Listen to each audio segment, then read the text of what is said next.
Honourable members, let us pray. Lord, the God of righteousness and truth, grant to our King and his government, to members of the Legislative Assembly, and to all in positions of responsibility, the guidance of your Spirit. May they never lead the province wrongly through love of power, desire to please, or unworthy ideals, but laying aside all private interests and prejudices, keep in mind their responsibility to seek to improve the condition of all. Amen. Honourable members, we will now be led in the singing of God Save the King by Gabriela Barrero. I would invite all to participate. God save our gracious King, long live our noble King. God save the King, send him victorious,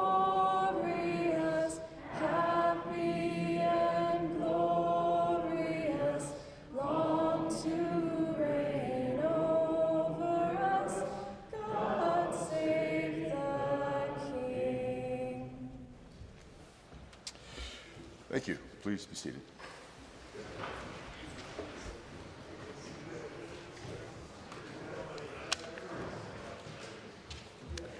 Introduction of visitors. Introduction of guests. Calgary Glenmore. Thank you, Mr. Speaker. It's been a great week. I've had 3 schools from Calgary Glenmore this week, and today I have Connect Charter grade 6 students, along with their educators, Mr. Soniko, Ms. Pervizisov, Mr. Ferguson. Please rise and receive the warm welcome of the Assembly.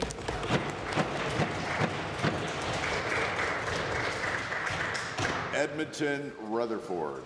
Thank you, Mr. Speaker. It's an honor to introduce to you and through you and to all members of this House the brilliant and talented students from Rideau Park. Please rise and receive the warm welcome of the House.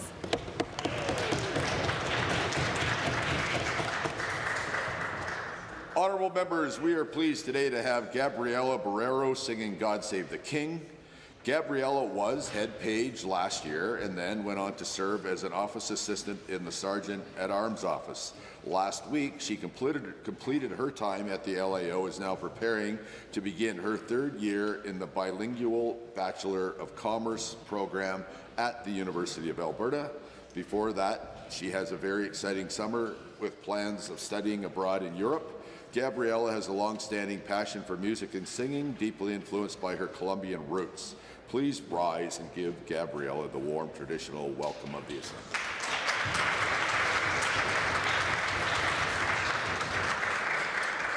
The Minister of Assisted Living and Social Services. Well, thank you, Mr. Speaker. It's my pleasure to rise and introduce to you and through you and all members of the Assembly 2 great Calgarians who are up here visiting, Mr. Speaker. Joshua Coop and my youngest brother, Shane Nixon, out having a look at what's going on with the legislature today, and I'd ask that both of them would rise and receive the traditional warm welcome of the Assembly.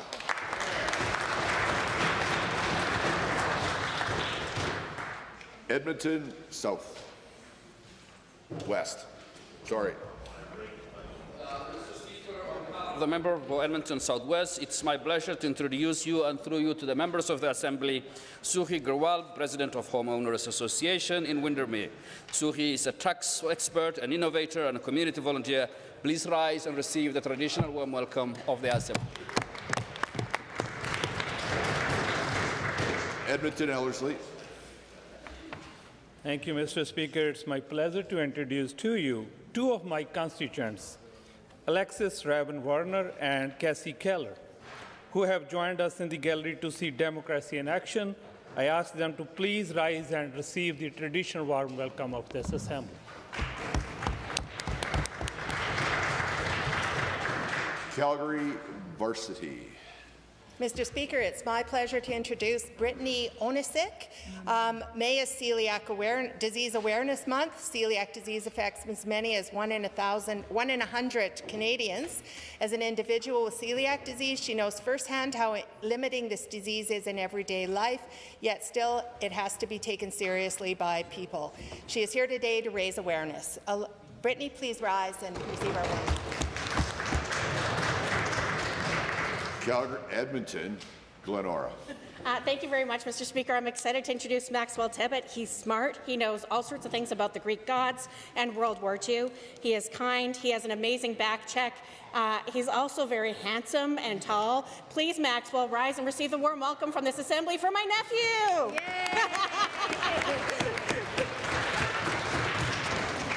Calgary, Falconridge.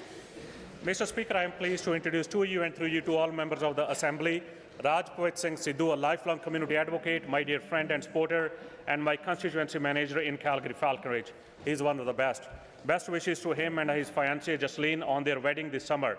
I ask that he rise to receive the warm welcome of the Assembly.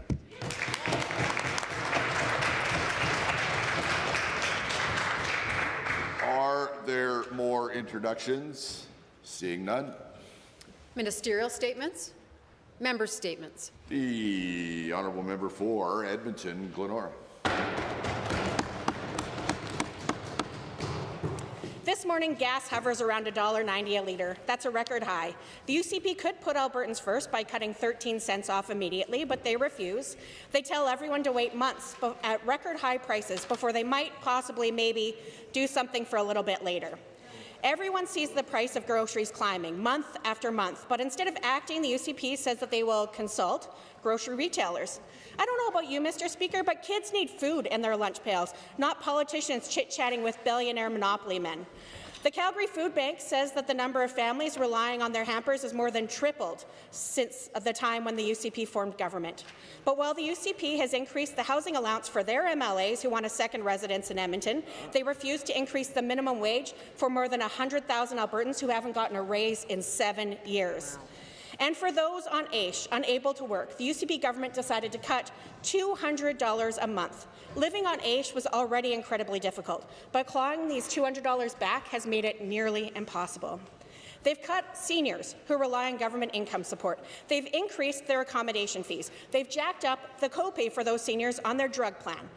And it doesn't need to be this way, Mr. Speaker. The UCP could have cut insurance costs, capped electricity rates, helped first-time homebuyers get into the market, capped ATM fees, made it easier to get out of your subscription services, but they refuse. They refuse to focus on affordability for everyday Albertans. We're proposing solutions on this side of the House, but they would rather push divisive referendum questions. They would rather hang out in box seats or on private jets petting golden cats than do anything to lower the cost for ordinary families. Maybe those are their priorities, but I'm sure those aren't Albertans' priorities. And if the current Premier isn't up for the job, I know a guy who is. Yeah. Old Didsbury, Three Hills. Mr. Speaker, this week Albertans across our province are marking Mental Health Week. It is a time to recognize that mental health is just as important as physical health, and that everyone deserves access to timely, compassionate support. Mental health challenges do not discriminate. They affect children and youth, parents and caregivers, seniors, workers, and students. They show up in our homes, our workplaces, and our classrooms.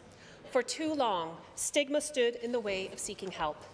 Today, we are working to ensure that help is not only available, but accessible, connected, and recovery-focused. Our government understands that strengthening mental health care means building a system that meets people where they are at, whether that's early intervention, community-based counselling, or intensive supports when needed. That is why Alberta continues to make long-term investments in mental health and addiction services, including funding through Recovery Alberta to better integrate care and put recovery at the centre of the system. We are expanding access to supports like Counselling Alberta and 211 Alberta, making it easier for individuals and families to find help in their communities. We are investing in child and youth mental health, with new funding to support mental wellness in classrooms and the expansion of CASA classrooms for students with complex needs. These initiatives recognize that supporting young people early can change the trajectory of their life. Mental health is not a single program or a one-week conversation. It requires sustained action, strong partnerships and community organizations, and a shared commitment to compassionate intervention. During Mental Health Week, we are reminded that connection matters. Support saves lives, and recovery is possible. To anyone who is struggling, you are not alone. Help is available, and your government remains committed to building a province where mental health care is accessible, responsive, and grounded in dignity. Thank you. Edmonton Decor. Thank you, Mr. Speaker. Mr. Speaker, last week, an Albertan leaving his mosque after Friday prayers experienced something no one in this province should ever endure. As he drove home with his wife from Muslim Association of St. Albert, they were followed by a driver who shouted racist and Islamophobic slurs, used deeply offensive language, and issued violent threats. This was targeted, deliberate, and terrifying. This incident did not happen in isolation. It occurred in an environment that is increasingly permissive of hate. When fear-based narratives are normalized, they give permissions for harassment, intimidation, and violence. Hate does not emerge in a vacuum. It grows when leadership is silent, when communities feel abandoned by those who are in power. Many victims of Islamophobia and racism never report these incidents. They fear retaliation, they doubt accountability, or they believe nothing will change. That reality alone should alarm every single person in this chamber. Mr. Speaker, safety and belonging is not a privilege. They are rights. Every Albertan, regardless of faith, race, immigration background, deserves to feel safe on the streets, in their neighborhoods, and in their places of worship. This is a moment that demands leadership. All orders of government must act, but provincial government has a clear responsibility to set the tone and show leadership. This government has no moral obligation to confront Islamophobia and all forms of hate with urgency, clarity, and action. We must invest in prevention, reporting, and accountability. We must send a clear message that hate has no home in our province. I call the Premier and the Minister of Public Safety to show that leadership now, because every delay puts more Albertans at risk. Thank you, Mr. Speaker. Hear, hear.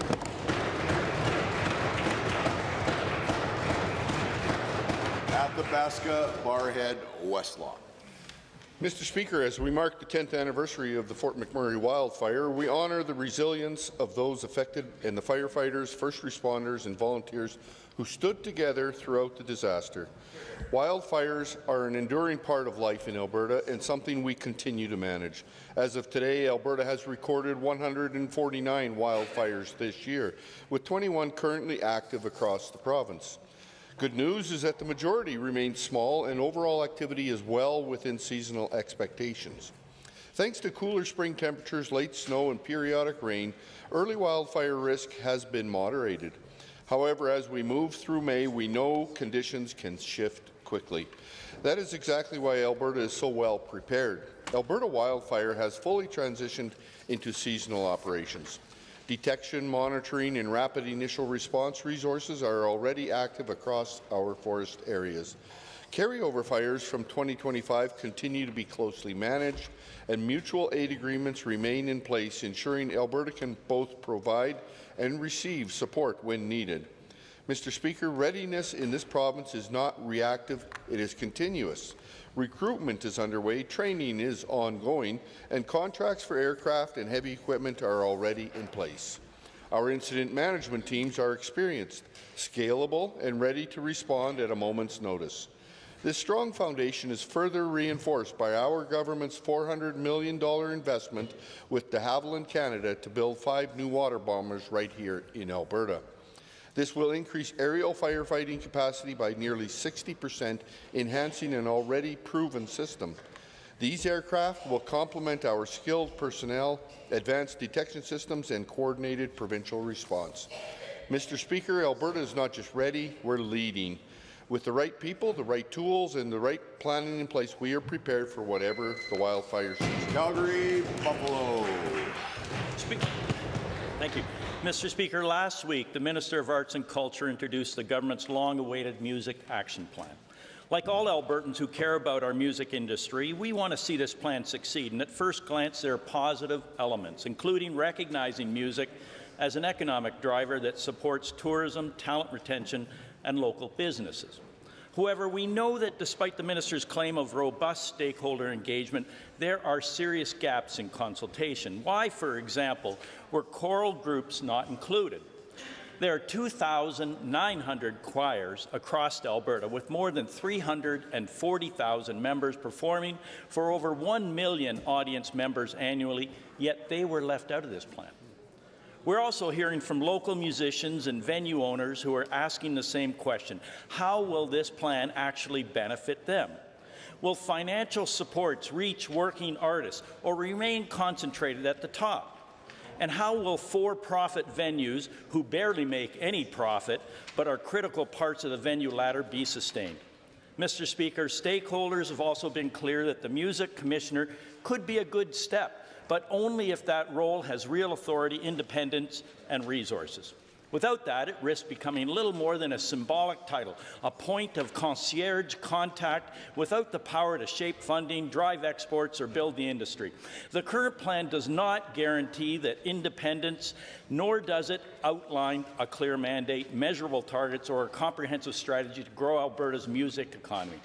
That's exactly why the mechanism I proposed in Bill 211, the Arts and Creative Economy Advisory Council Act, was so important. It would have ensured arm's-length leadership, coordinated strategy, and long-term direction, not just coordination of existing programs. Without that kind of structure, Mr. Speaker, we are left asking, is it truly a plan to build Alberta's music industry, or simply a new title without the tools to deliver? Calgary Varsity. Bill 29 shows the UCP will push their privatization agenda against all else. Rather than strengthening the public health care system by using proven strategies, the UCP are destroying it. Instead of investing in and stabilizing the public system so Albertans can get access to timely, reliable care close to home, we see the consequences of years of neglect. Albertans struggle to find a family doctor as physicians leave the province or reduce their practices.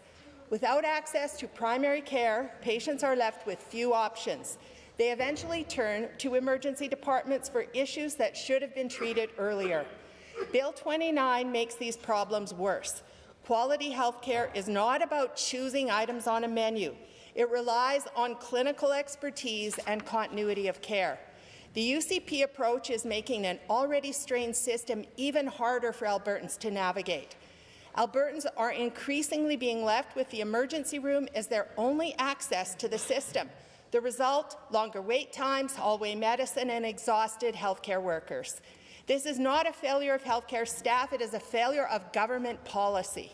Rather than recruiting and retaining the health professionals we need, investing in primary care, and expanding public infrastructure, the government is doubling down on privatization. At a time when affordability is a major concern, Albertans are asked to pay out of pocket for services that should be available within a strong public health care system. Fragmented services are more costly and cause delay for people. Small health issues become serious, placing more pressure on the emergency services. Albertans deserve a health care system that's reliable, accessible, integrated, and built around their needs, not one that forces them to navigate it on their own or pay more to get the care they deserve.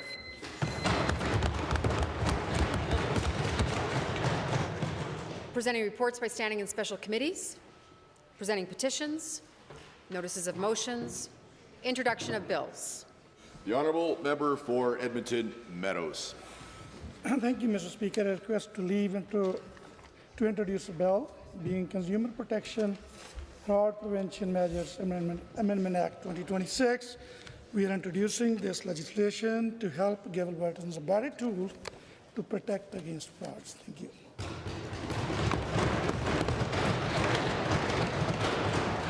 Honourable members, the honourable member for Edmonton Meadows has moved first reading of Bill 210, Consumer Protection Fraud Prevention Measures Amendment Act 2026. Does the Assembly agree to the motion of first reading? If so, please say aye. Aye. If you are opposed, please say no. That motion is carried. Bill 210, Consumer Protection Fraud Prevention Measures Amendment Act 2026, is now read a first time. Members, it is now time for oral question period, and the first question belongs to the Leader of the Official Opposition.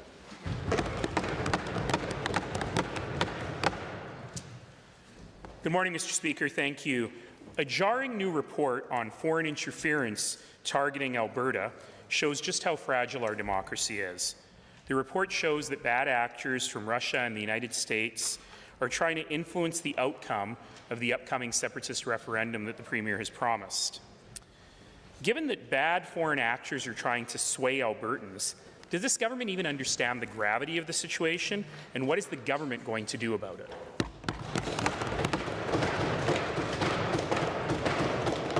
The Honourable Deputy Premier.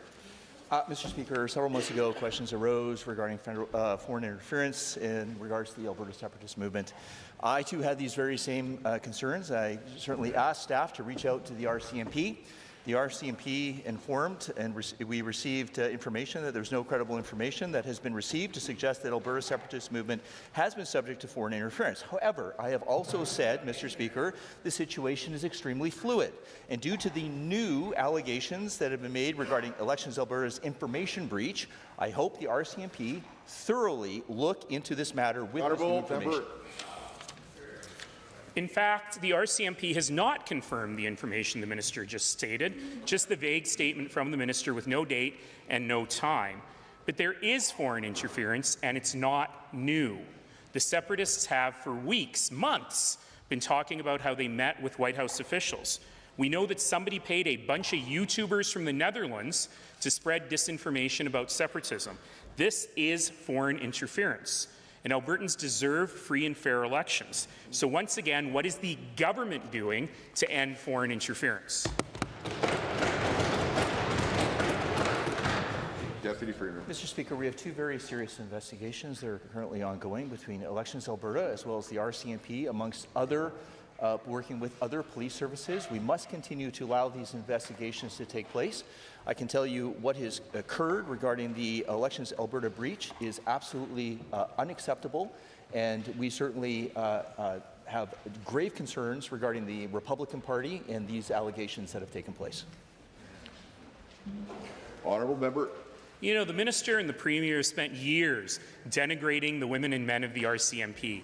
And now we're told we have to rely on the RCMP and not the government to protect us from the government's actions.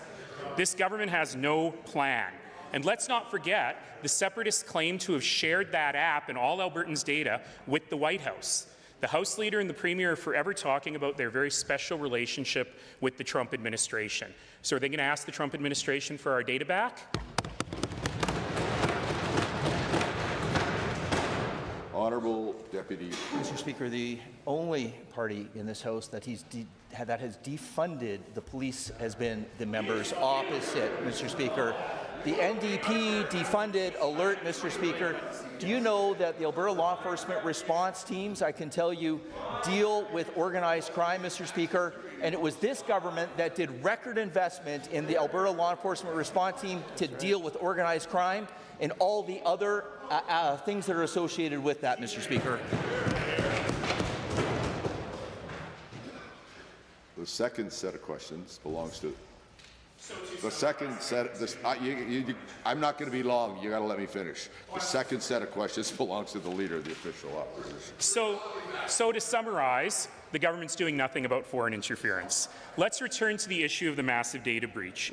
The Premier's staffer, who attended the infamous meeting, used to work for Jason Kenney.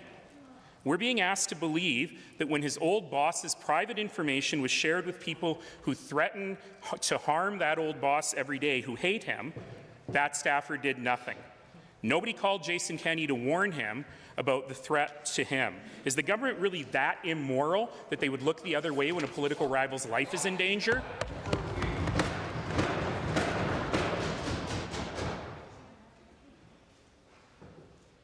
The Honourable Minister of Justice. Well, thank you very much, Mr. Speaker. Okay, at 10:24. Go ahead, Minister. Thank you very much, Mr. Speaker. We've said time and again that we take the protection of personal information extremely seriously, and those responsible need to be held accountable under the law. We know that Elections Alberta, an independent office of the legislature, is looking into the matter. They're conducting an investigation. But we also know that the EPS and the RCMP are conducting their own investigations as well, Mr. Speaker. We want these processes to play out. These are independent offices and independent organizations. That's how our system of democracy works. We'll wait for those investigations. The honourable member. You know, the Premier has an old friend called Artur Pawlowski. You remember him. That's the guy that she tried to get off from criminal charges when she was told she does not have the power to pardon people and was found in breach of the Conflict of Interest Act, the first Premier in Alberta history to do so. Now Mr. Pawlowski is openly threatening Jason Kenney online. And we know that Mr. Pawlowski probably has Jason Kenney's home address. So has the Premier called her old buddy Artur and told him to back off?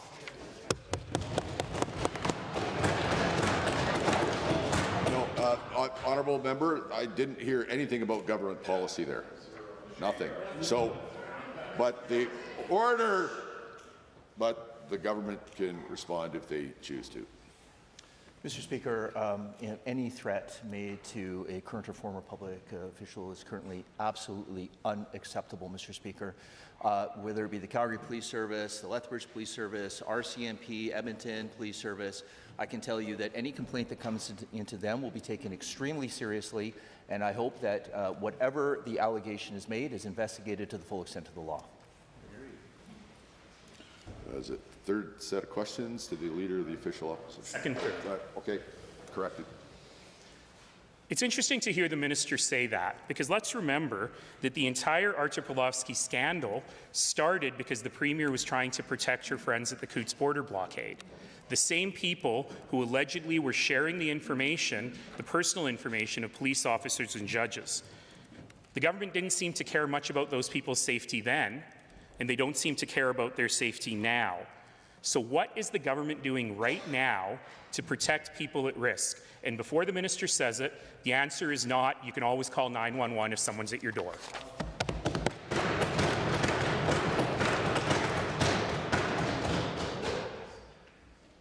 The Honourable Government House Leader. Mr. Speaker, this line of questioning from the member opposite is clearly a distracting tactic from the fact that when the time came, the member opposite failed to act. The member knew that there was a data breach. The member knew that the data... Member, what you're talking about is a subject of a point of privilege currently, so you're going to have to find something different to talk about in your answer, please. Thank you, Mr. Order. Order. Honourable member. Thank you, Mr. Speaker. Suffice it to say, the member's action across the aisle continuously fails to reach the threshold of human decency. Mr. Speaker, line of questioning opposite is frankly ridiculous.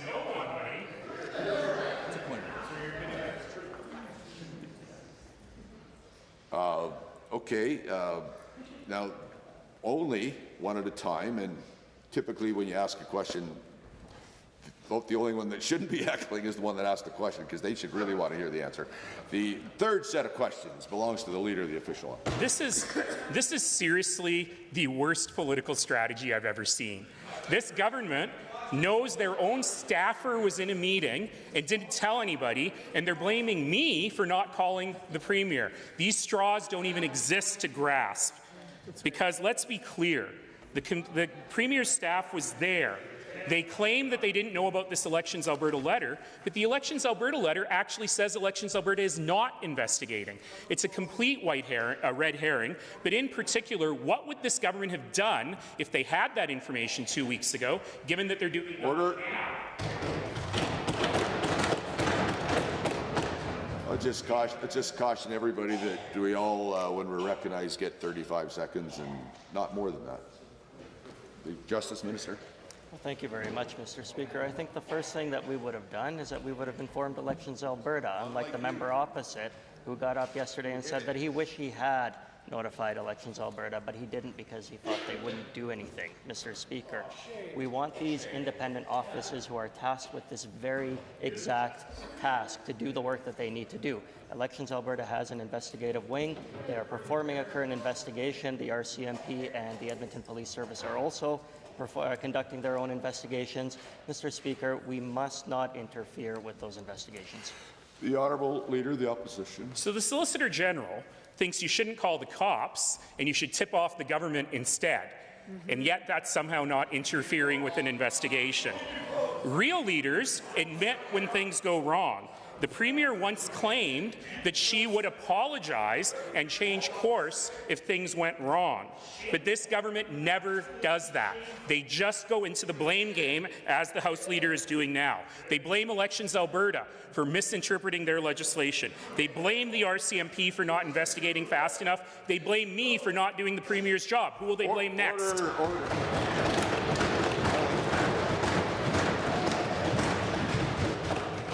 Second caution about stopping when 35 seconds are up. Justice Minister. Thank you very much, Mr. Speaker. The hypocrisy is difficult to believe. We understand, Mr. Speaker. That's everybody, Leader of the Opposition, and you've been cautioned for the second time now that when you ask the question, you're the one that probably should listen to the answer, despite what's going on around you. Fresh 35, Justice Minister. Thank you very much, Mr. Speaker. Once again, the hypocrisy is ridiculous. You can see the difference between a government that is leading Alberta and leading it ahead of the rest of Canada, ahead of the rest of North America, and indeed the world, as compared to an opposition in disarray and chaos, Mr. Speaker. We're going to let Elections Alberta, the Edmonton Police Service, and the RCMP perform their investigations without interference by government. That's how it's supposed to happen. Unlike the members of the NDP who have been pushing for interference on this side of the House, we respect their independence. And honourable member, the caution I gave the other side about not mentioning the point of privilege actually applies to both sides. So your next question. Blame, deflect, insult, deny, yell, bluster. It's all this government's ever got. And they never apologize, not once, for the harms that they do to Albertans, for putting people at risk. Instead, they blame. They blame teachers. They blame doctors. They blame kids with disabilities. Above all, they blame immigrants. They blame Indigenous people. And now they blame me for not doing the Premier's job. Albertans deserve better. So I'm giving, at the end of this week, a chance for them to apologize. Order. That's 3 in a row. You got to stop at 35. Government. Thank you, Mr. Speaker. I didn't hear a question about government policy in that long diatribe, but what I can say is what we do take responsibility for is the success of this province, the investment that we continue to attract, the jobs that are created here by the private sector, and the fact that Alberta continues to be the best place to live, to play, and to set up a business. I hear it all the time, and the Premier continues to negotiate with the federal government to make sure Alberta has the best deal within Confederation, because, Mr. Speaker, that's what the Premier's job is to do. Take another 20 seconds. The one that asked the question should be hearing the answer. Go ahead. Thank you, Mr. Speaker. Unlike the classroom in university, this is a two-way street. Questions are asked, and questions are answered. You don't get to just talk at the government when you're the opposition leader. So, Mr. Speaker, we'll hear. Take another 20 seconds.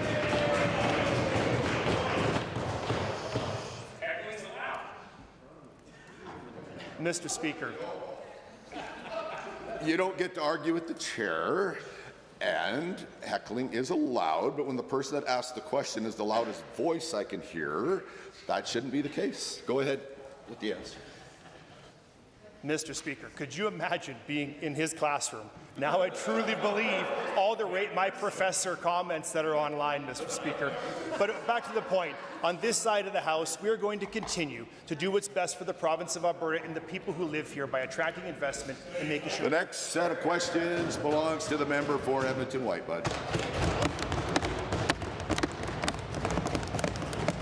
On Monday, the separatist movement delivered its petition to Elections Alberta. One of its leaders, Mitch Sylvester, also sits as the constituency president of the UCP. Mr. Sylvester told media he was shown the leaked personal data of millions of Albertans obtained by David Parker and thought it was, quote, illegal. But like the UCP, Mr. Sylvester did nothing about it. He thought it was illegal, but didn't report it to anyone. Since the Premier seems to believe she's the Privacy Commissioner, the Elections Alberta, and the RCMP, and all privacy breaches should only be reported directly to her, unless it's her staff, of course, that know about it. Did Mr. Sylvester report this illegal activity to the Premier?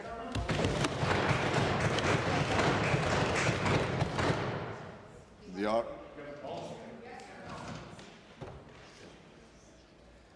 Honourable Minister of Justice.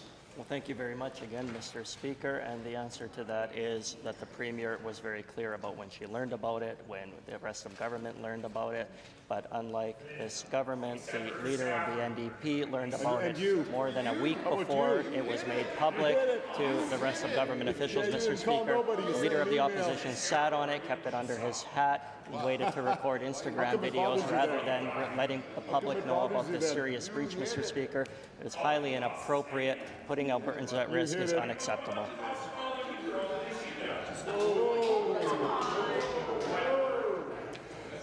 Point of order is noted at 10:35.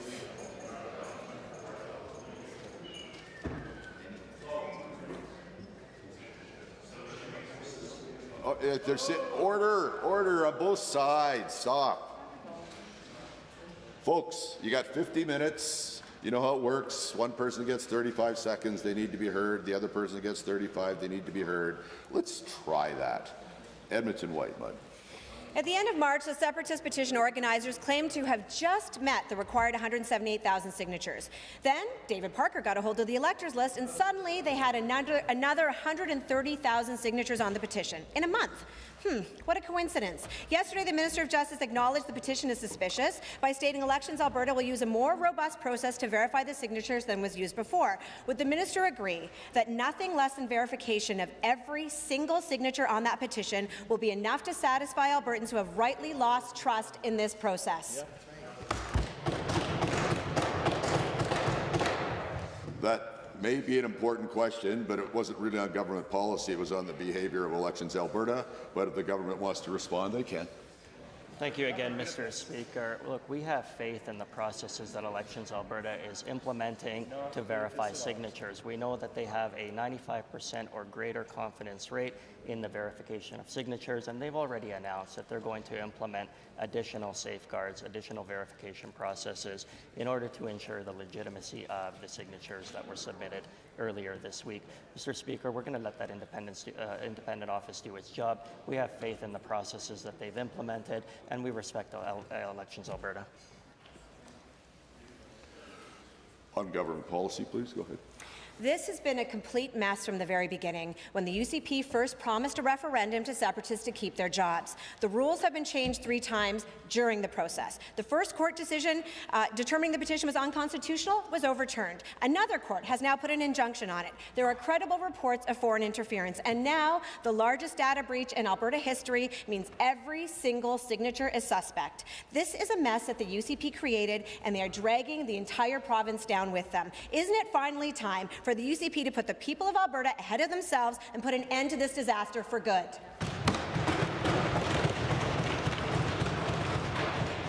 The Honourable, the Minister of Justice. Well, thank you very much, Mr. Speaker. Once again, Elections Alberta did not mention anything about the UCP. In fact, they identified the Republican Party of Alberta as the ones who may have caused the source of the data leak. The NDP would love to make this a partisan issue while disregarding the safety and the well-being of Albertans in this province, Mr. Speaker. This is about the private details. I can't hear the answer, so carry on. Speaker, this is about the private data of Albertans, of the judges, of the police officers, of the vulnerable, of victims of domestic violence and intimate partner violence, and in fact, all Albertans. It is not a partisan issue for the NDP to score cheap political points about. Mr. You gotta stop. You gotta stop. Time's up. Okay, I'm just gonna say this for everybody's benefit on both sides. Heckling is allowed, but when you can't hear the question or the answer, that's probably a good place to reel it in a little bit. Calgary Curry. The Global Centre of Democratic Resilience released a report that confirms that what we have been warning the UCP about for months. foreign actors like Russia and the United States are exploiting the chaos created by separatists to spread disinformation, undermine Canada's national security, and threaten Alberta's democracy. And now friends of the Premier have leaked the personal data of millions of Alberta, playing into the hands of those who seek to profit from our division. Why does the Premier continue to ignore the threat of foreign interference? The Honourable Deputy Premier. Mr. Speaker, nothing can be further from the truth. We have concerns regarding foreign interference, which is precisely why we reached out to the RCMP and received information from the RCMP that suggested that the Alberta separatist movement has not been subject to foreign interference, Mr. Speaker. Mr. Speaker, I implore the RCMP. We want to make sure that they're investigating this. It's a very fluid situation. The dynamics have changed, and again, I have faith in the RCMP. They're going to do their job. Calgary Curry. Given that the separatist movement is one thing, what about investigations into the petition? What about investigations into the potential interference of the referendum campaign and advertising and other influences on social media that have a direct stake in our separation from the Canadian Federation, given that whenever the separatist movement runs into trouble, the UCP jumps to the occasion to change the laws in their favour? Will the Premier finally denounce this dangerous separatist movement that threatens our personal data and our national security?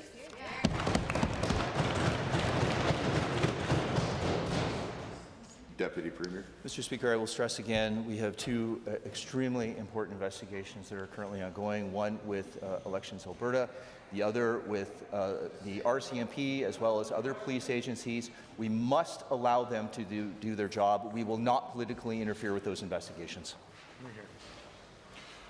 Calgary Curry. Given that those investigations are not looking into foreign interference, they are looking into malfeasance and malintent right here in Alberta by the UCP's friends, and given the data breach means they are more likely to have access to the personal data of 3 million Albertans, and given that Albertans have no way of knowing whether or not their name is on the separatist petition without their consent, how can anyone trust that the UCP can govern this province safely, much less hold a referendum on separatism free of foreign and domestic interference?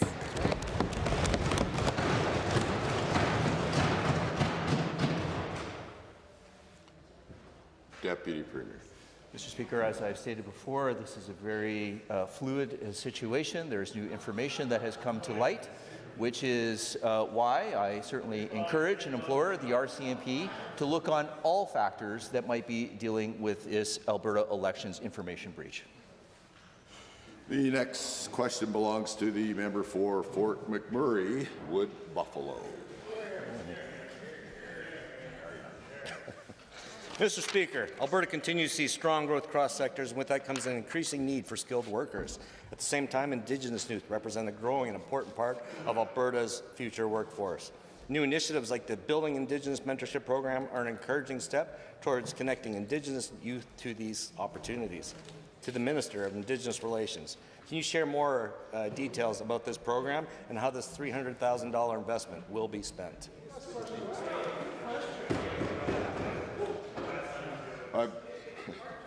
Are we getting heckled from the side that has the question and the answer?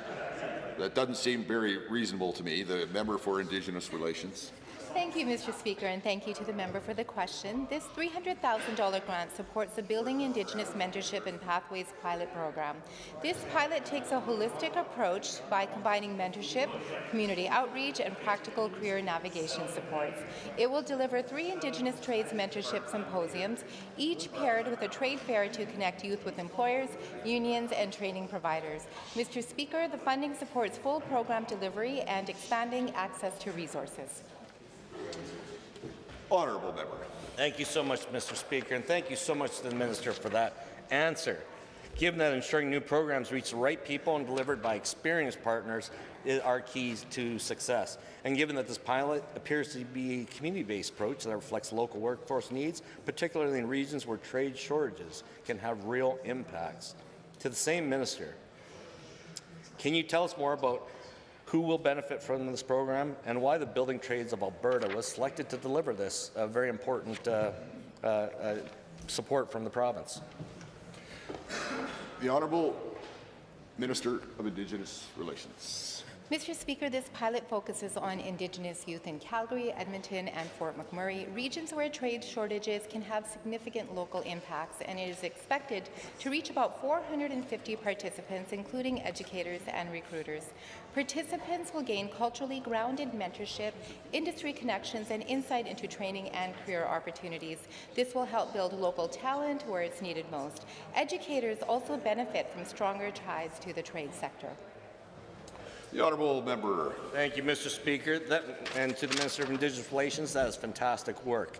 Given that initiatives like this not only support workforce development, but also contribute to long-term economic growth and support meaningful reconciliation across communities throughout our province. And given that pilot programs can be especially valuable in helping government and partners learn what works best before expanding further. Again, to the Minister of Indigenous Relations, can you speak about the longer-term vision for this program and how it supports both Alberta's economy and reconciliation efforts? The Honourable Minister. Mr. Speaker, this program supports economic growth and reconciliation by expanding access to skilled trades careers that offer stable and meaningful employment. By connecting Indigenous youth with mentorship, information, and networks, it helps build a stronger local labour pool, especially in regions facing shortages. As a pilot, it allows us to assess outcomes before a potential future expansion. Our goal is to ensure Indigenous youth have the tools, the connections, and confidence to pursue long-term careers in sectors critical to Alberta's future. The next question belongs to the member for Calgary-Elbow.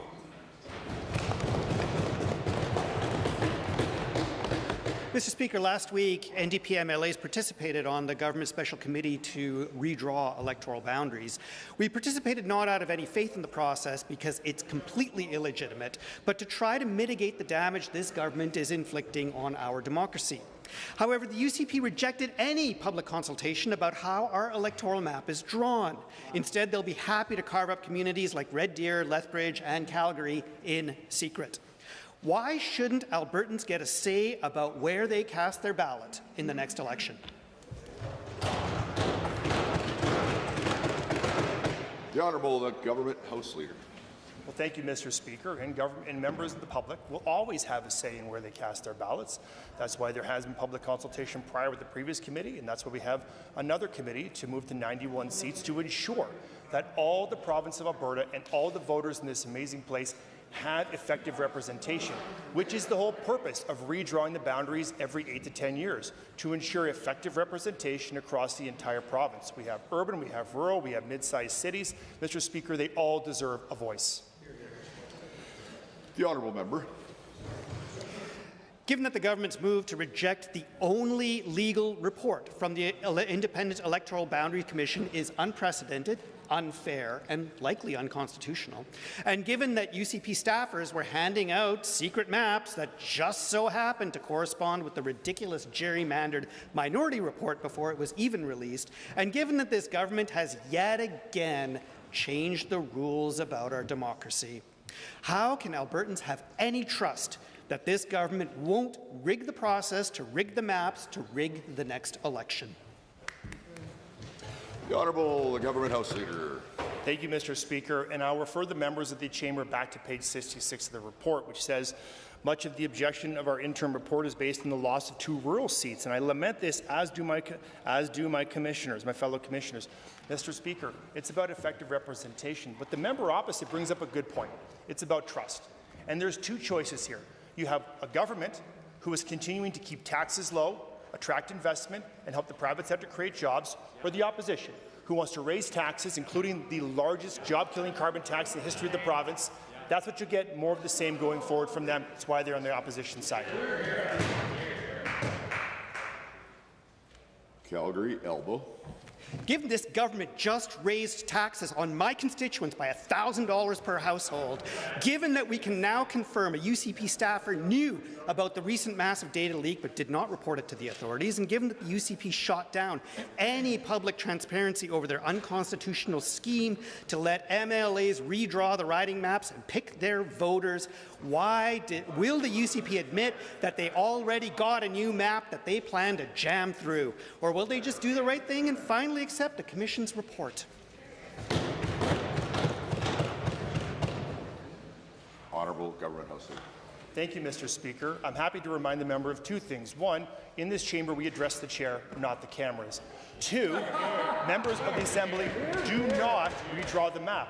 Despite the arguments coming from the members opposite throughout debate over this last several weeks, which they have publicly and openly in this chamber convinced the public, or tried to convince the public rather, to draw the map in their favor. Mr. Speaker, the only people in this chamber who are trying to draw the map are the members opposite. Shame on them.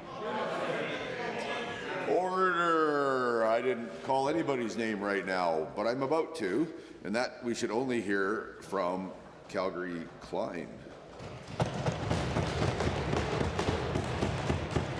Mr. Speaker, when faced with the choice to do what's right for the people we serve or to serve themselves, the UCP picks themselves every day of the week. When the Premier's staff learned that the personal information of 3 million Albertans was leaked to the UCP's close separatist friends, was anything done about it? No, Mr. Speaker. Can the Premier or anyone over there apologize to the millions of Albertans who have been put in danger by this government's negligence? Yeah. Sir, Edmonton Riverview, were you attempting to call a point of order there? I didn't. Okay, no, all right. So I apologize. I just didn't want to ignore you if that's what you were doing. Go ahead, Minister. Thank you very much, Mr. Speaker. Once again, the NDP continues on a narrative that simply doesn't exist. They alleged as recently as yesterday that the party president for the UCP was at these meetings. He was not, Mr. Speaker. Political staffers attend all types of political functions. That staffer has said that he had no idea that the list or the data that was being presented to in that forum was illegal. Certainly the organizers didn't mention that. The moment that we learned about it, we took immediate action, Mr. Speaker. The honourable member. Given that the private data of 3 million Albertans was made available to any bad actor who knew how to look for it, and given that this exposure put already vulnerable survivors of domestic violence at even greater risk, and given that the Premier's own staff knew and failed to take action that could protect Albertans who needed it most, will the government admit that they failed to protect Albertans because they were too busy cozying up to the separatists? The Honourable Minister of Justice. Mr. Speaker, we've said time and again that the data breach and the data leak is absolutely unacceptable, and the protection of personal information is of utmost importance to this government. And those responsible need to be held accountable. There is no disagreement with anybody in this Assembly about that, Mr. Speaker. But the way that our system works is that the offices that are tasked with investigations are doing their job. They will do it free of government interference. I hope that they do it free of opposition interference, Mr. Speaker. We need to let these offices and the RCMP do their job. The honourable member. Given that domestic violence survivors in this province rely on government to ensure their personal information is kept out of the hands of bad actors, and given that their data was irresponsibly made public by the UCP's close and personal friends, the separatists, given that the Premier's office knew and failed to alert authorities and is now more invested in who they can blame, once more, why does this government work harder to cling to power than it ever does for the people of this province? The Honourable Minister of Justice. Mr. Speaker, that is simply inaccurate. It's highly inappropriate to use partisanship and political posturing to argue that the government isn't doing anything. Mr. Speaker, we have an independent office. It's called Elections Alberta. They have an investigative wing. They are conducting an investigation on this. We know that policing agencies all across this province, led by the RCMP, are conducting their own investigation as well. That's how our system works, Mr. Speaker. Government does not interfere with independent policing agencies. We let them do their job, we let them make their findings, and we let them present those findings. We'll deal with it in the appropriate time as well. The next question goes to the member for Airdrie Cochrane.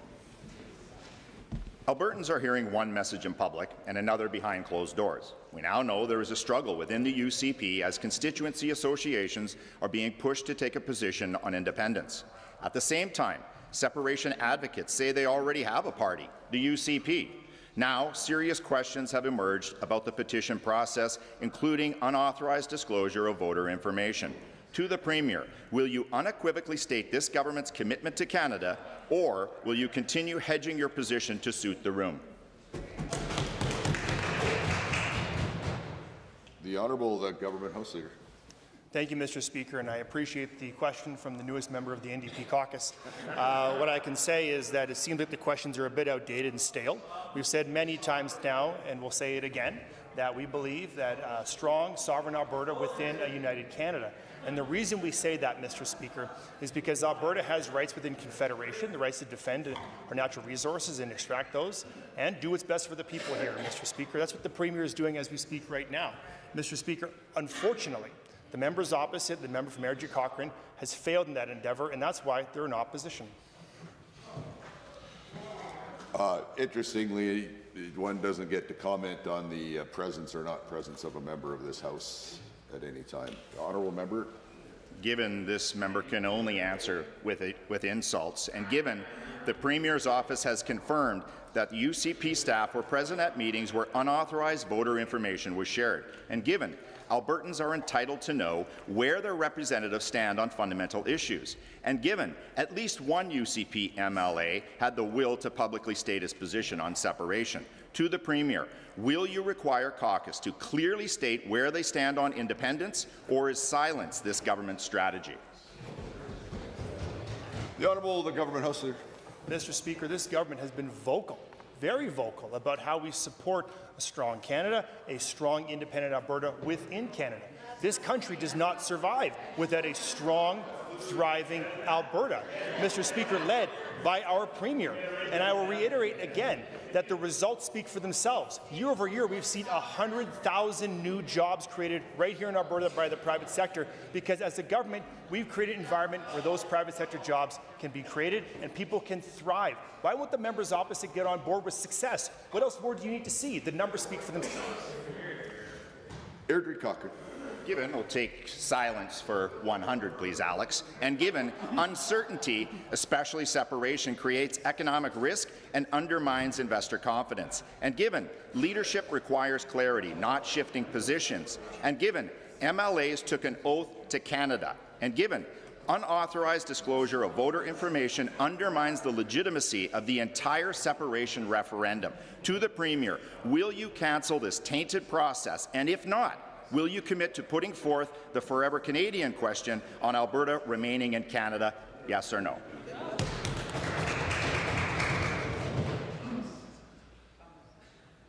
The Government House Leader.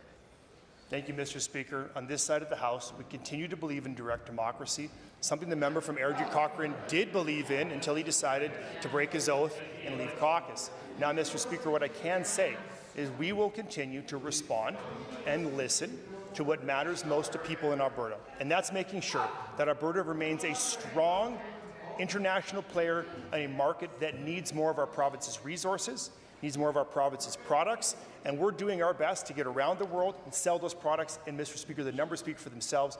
Billions and billions of investment every year. The next question belongs to Edmonton Ellerslie. Thank you, Mr. Speaker. One of my constituents has 2 special needs children. Her younger child needs urgent support, but the issue is they are still waiting since 2024 for support for their first child. That child application is approved, yet years have gone by with no caseworker, no contract, and no services. It is an understatement to say that they are overwhelmed. Simple question. Why is the government forcing my constituents and families to wait for years for FSCD sports.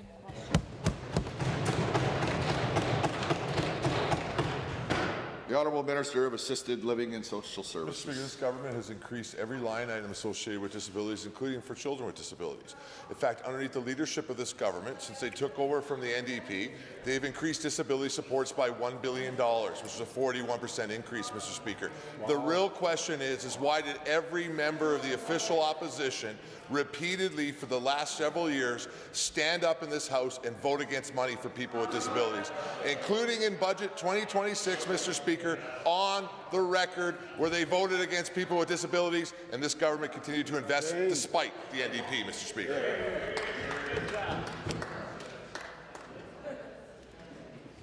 Edmonton Ellerslie.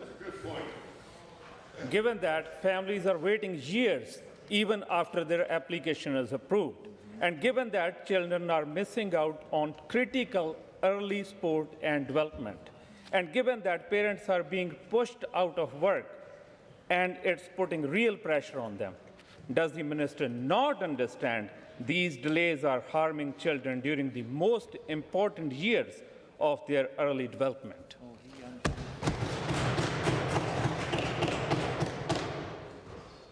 The Minister. Mr. Speaker, we do understand how important this issue is. That's why we increased funding for disability sports by $1 billion, Mr. Speaker. A 41% increase from what the NDP did, Mr. Speaker. But again, Mr. Speaker, the question is why the disability advocate of the NDP, the member from St. Albert, have voted against supports for disabilities. Why did the member asking the question vote against supports for disabilities? Why did the NDP vote against support for disabilities? Why? Repeatedly in this House, Mr. Speaker. Why? The NDP don't put their money where their mouth is, but this side does, Mr. Speaker. That's why we invest in supports for disabilities despite the official opposition, Mr. Speaker. Edmonton Ellerslie. Given that families are waiting 2 to 3 years for FSCD services, and given that parents feel abandoned and ignored, and given that every single day of delay means lost development for a child, will the minister commit today to make sport available once application is approved? And since 2 of my constituents are in the gallery, will he commit to meet them today to hear their concern directly? Say yes. The Honourable Minister. Mr. Speaker, what I will commit today is to continue to fight against the NDP who have come to this legislature for years and years, Mr. Speaker, and vote against increases to disability supports, Mr. Speaker. To put forward budgets that were less than the United Conservative government did, Mr. Speaker. To vote against increases for children with disabilities, Mr. Speaker, which that member did and every member of the official opposition did, Mr. Speaker. We're not going to be lectured by a party that came to the legislature and fought against funding children with disabilities, Mr. Speaker. Instead, we're going to continue with our increases to support the people of Alberta, Mr. Speaker. The order. The member for Vermilion Lloyd-Minster, Wainwright. Mr. Speaker, solar power is increasingly promoted as the next best energy source, despite its reliance on sunlight, vast land requirements, short operational lifespan, and rare material inputs, and the enormous energy needed to manufacture and replace panels. To the Minister of Affordability and Utilities, how do you respond to those who argue that solar panel can replace fossil fuels despite ongoing concerns about reliability, affordability, and baseload capacity? The Honourable the Minister of Affordability and Utilities. Thank you, Mr. Speaker, and to the member who is exactly right.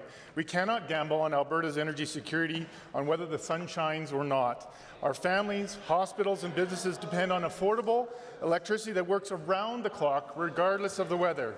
Solar has a place, but it can't replace the reliable, dispatchable baseload power of natural gas.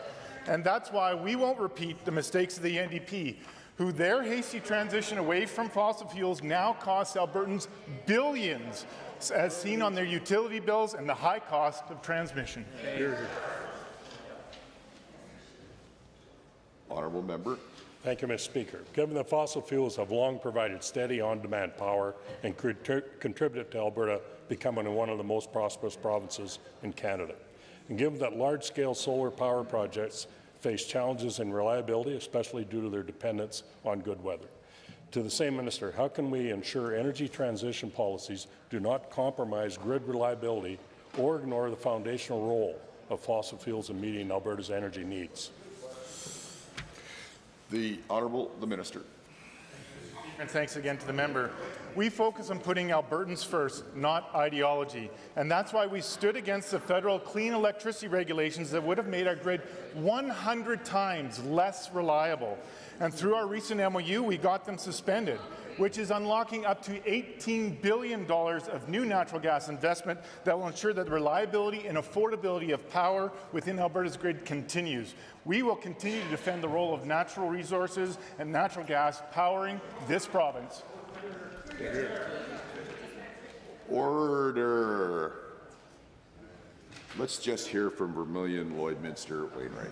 Mr. Speaker, given that building and replacing solar infrastructure requires enormous amounts of energy and rare resources, often supplied by oil, gas, and coal, and given that fossil fuels continue to offer unmatched energy density and support our energy infrastructure, to the same minister, can you please explain how our government is balancing environmental objectives with marginalizing the industries and the workers that underpin Alberta's economy? Minister. Thank you, Mr. Speaker. And again to that member, the grid alerts of 2024 prove that our energy sector needs to be able to evolve responsibly. And that's why we're doing it through balancing reliability, affordability, and sustainability. That's why we are exploring long-term solutions like nuclear energy to provide reliable, emission-free power for the future, while ensuring we have the baseload power that we need today. I want to thank our incredible electricity sector for keeping our province powered and moving our economy forward every single day, putting Albertans first. The Honourable Member for Edmonton South. The UCP is pushing yet another bill that opens the door to for-profit, two-tier healthcare, where if you can't pay, you wait. Meanwhile, Albertans are being treated in overcrowded hallways. Some are dying before they even get seen. Families are afraid to go to the hospital when they need care.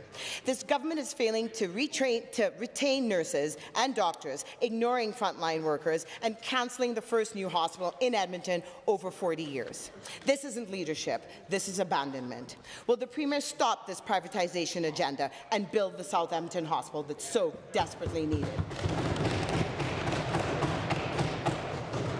The Honourable Minister of Hospitals. Thank you, Mr. Speaker. In fact, we're taking the $5 billion that was going to be the most expensive hospital perhaps in Canadian history, and we're using that to build far more acute care capacity across Edmonton and the capital region. That includes bed towers at the Misericordia and Grey Nuns. Already those two projects would have more beds than the South Edmonton Hospital. We've also announced a standalone stollery, and 2 urgent care centres will be built in the Edmonton area. And to the member's question about our ability to attract nurses, we've brought in over 12,000 since 2019 and over 2,000 new physicians. So I'm not sure what exodus the member opposite is referring to. Perhaps it was under the NDP. Order. Edmonton South. The question was on retaining nurses and doctors, which this government isn't doing. We also introduced a motion, given that, calling on this government to confront this crisis in our hospitals, a crisis putting patient safety and Albertans' lives at risk.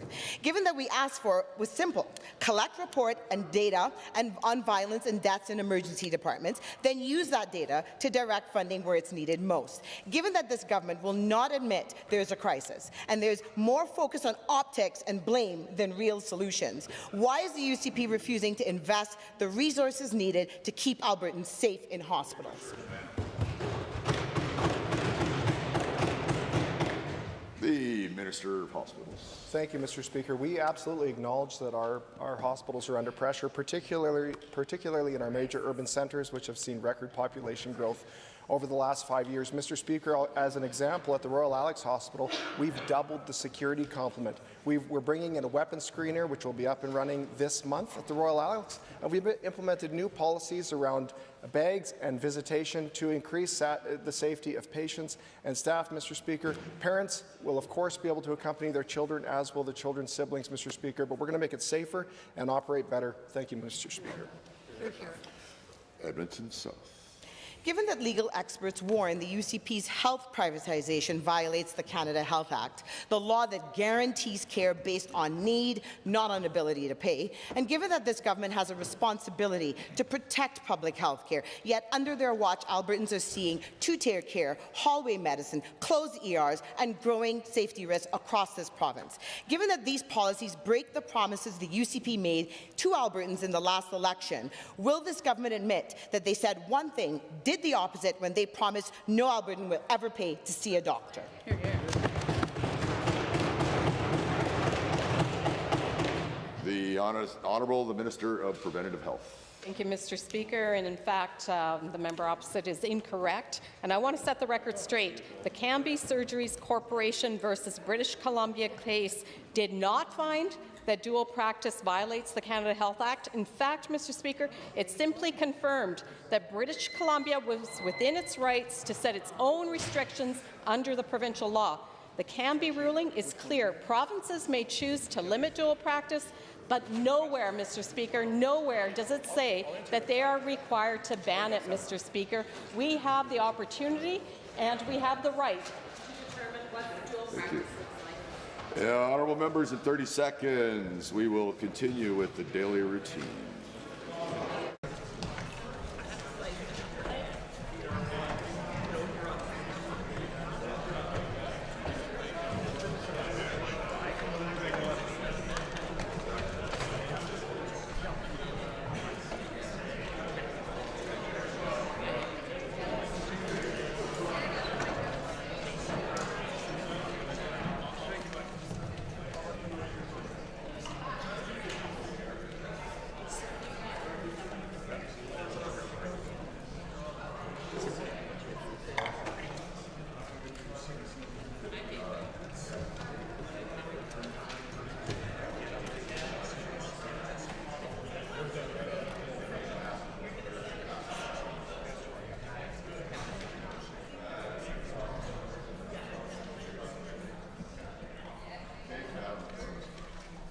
Tabling returns and reports.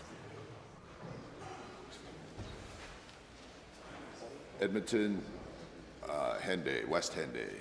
Thank you, Mr. Speaker. So I have several documents that I referred to last night in debate, 6 in total. The first is a report which is called Decision Making and National Unity Under Threat, Foreign Interference, Cognitive Sovereignty, and the Alberta Referendum. The second one is a notice of application filed earlier this week by Mikisew Cree First Nation regarding Alberta's failures to consult, including concerns regarding expedited 120 approval process and requesting cooperation agreement to be reviewed. The third is a letter to the Impact Assessment Agency of Canada from the Athabasca Chippewa First Nation regarding the cooperation agreement and concerns about Indigenous consultation and the AER.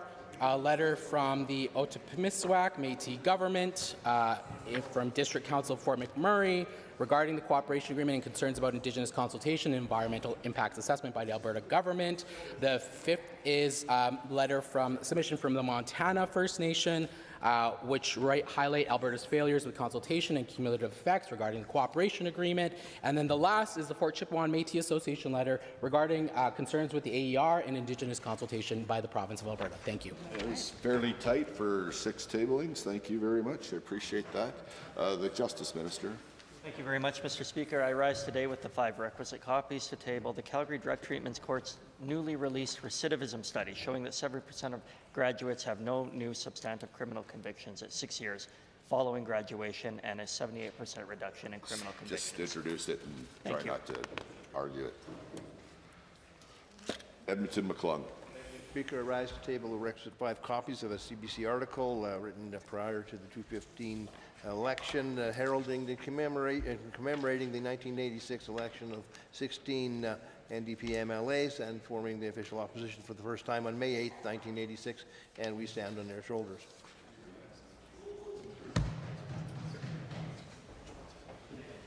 The Minister of Arts, Culture, and the Status of Women. Thank you, Mr. Speaker. I rise to table the requisite 5 copies of the Alberta Music Action Plan and creation of the Alberta Music Commission, the first of its kind strategy in Canada, a Made in Alberta plan to amplify opportunities of creative and economic success for the music sector. Are there any other tablings? Okay, like St. Anne Parkland? Yeah, Mr. Speaker, I have a complete list of tablings of all the members opposite who have turned down their wage increases or any of the other benefits increasing their thing. And for the record, it's completely blank. Well, when you do tablings, you don't get to read the tabling to the House, only talk to the subject matter. Order. Are there any other tablings? I see none. Tablings to the clerk. Deferred divisions. No deferred divisions. Okay, so that takes us to points of order. The one from 1024 was withdrawn. I think we got 1035 and 1036. Let's see what 1035 from the government side. Yes, Mr. Speaker. I suspect these are the ones that I called. My times are off, but I do have some unofficial records that I kept. And if it pleases the chair, I would just like to combine them because I think they're both relevant and germane to each other. So the point of order that I'm raising under 23H, I, and J, at the time noted the Minister of Justice had just finished an answer. And the Leader of the Opposition, from a sedentary position, which I can only assume the ambient mics picked up, and so did the Blues, said, when will the police be called on all the things you've done? Now, my understanding, however, Mr. Speaker, is that this was actually a response to something that was said from a sedentary position from the Minister of Seniors and Community Services, Seniors and Social Services, and I probably just massacred that minister for just a moment. Yeah, Minister of Assisted Living and Social Services. My apologize to Sundry's favourite son. So that comment was made to him. I then said, from a sedentary position, that is low even for you, to the Leader of the Opposition, and for that I will apologize and withdraw. But then what followed up was also a bit unfortunate because it is called a point of order before, because what the member said in response was, so is shooting horses. So to recap this entire interaction, the Leader of the Opposition said to the Minister, when will the police be called all the illegal things that you've done? And then said, I said, it's low for you. And then he said, so is shooting horses. Mr. Speaker, this, of course, is referencing a legal case that the minister was involved in many years ago that was dealt with. And what I can say is, one, you cannot accuse a member in good standing of this chamber of breaking the law. You cannot, and the courts have settled this already. Second, shooting horses is also something that the member from Edmonton Gold Bar has been called out of order for referencing on a number of occasions. So I don't want to belabor this point because we have a point of privilege to get to as well as government business, and I'm sure that you rather do other things than listen to these points of order. However, it is important to note that we must be held accountable for the things we say and do in this chamber. I am not immune to that myself, Mr. Speaker. I've made apologies as recently as yesterday. But I would ask the Leader of the Opposition apologize for these comments, suggesting the member's broken the law, and then also referencing shooting horses, which has been ruled out of order in the past. Under 23HI and J, I submit this argument to you, Mr. Speaker. The Opposition House Leader. Thank you very much, Mr. Speaker. Mr. Speaker, the context that led to this discussion, I think, is material because the Minister for Assisted Living and Social Services chose to, from a sedentary position, heckle the Leader of the Official Opposition repeatedly. You hid it. Speaking about the data breach, Mr. Speaker, and the subject of a point of privilege later this afternoon, he deliberately antagonized and started yelling at my leader, you hid it. The leader responded, I called the RCMP. The minister said, you hid it. The Leader of the Official Opposition said, calling the RCMP is hiding something. Mr. Speaker, again, engaging on a point of privilege, the minister should know better and should not have been attempting to heckle the Leader of the Official Opposition, who was not even speaking at that moment, Mr. Speaker. I believe that the government House Leader has the quote incorrectly.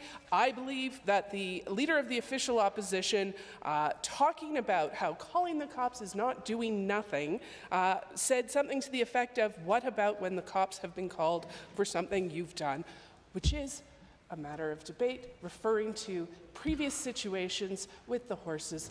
This was all terrible behavior, Mr. Speaker, incited by somebody heckling about something that is a matter of a point of privilege. It is frustrating to me that this is the level of decorum in this chamber. And Mr. Speaker, I will apologize to you because as I argue this, I think the best course of action is simply to apologize and withdraw. None of this should have happened. It's incredibly frustrating to me, but we are at the end of the week.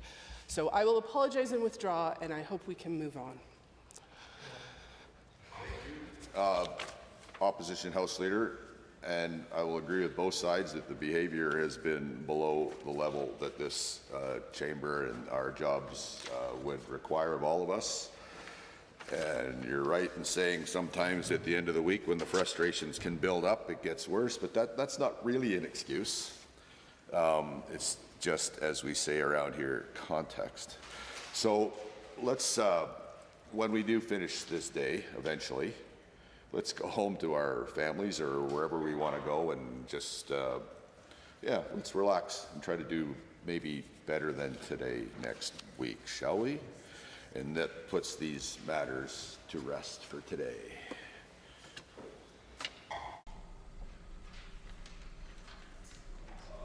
Takes us now to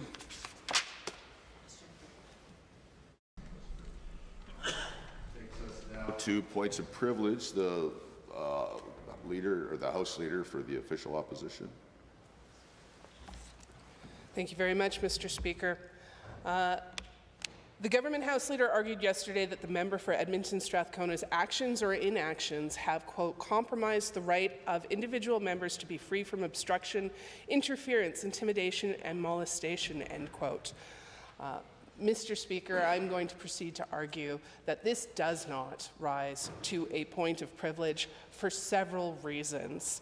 And at the beginning of my remarks, I would simply like to open by saying that in the case of the breach of the elections information of 3 million Albertans, the Leader of the official opposition, upon discovering this at a meeting that had government staffers at it, the very next day picked up the phone and called the RCMP to report what he had seen.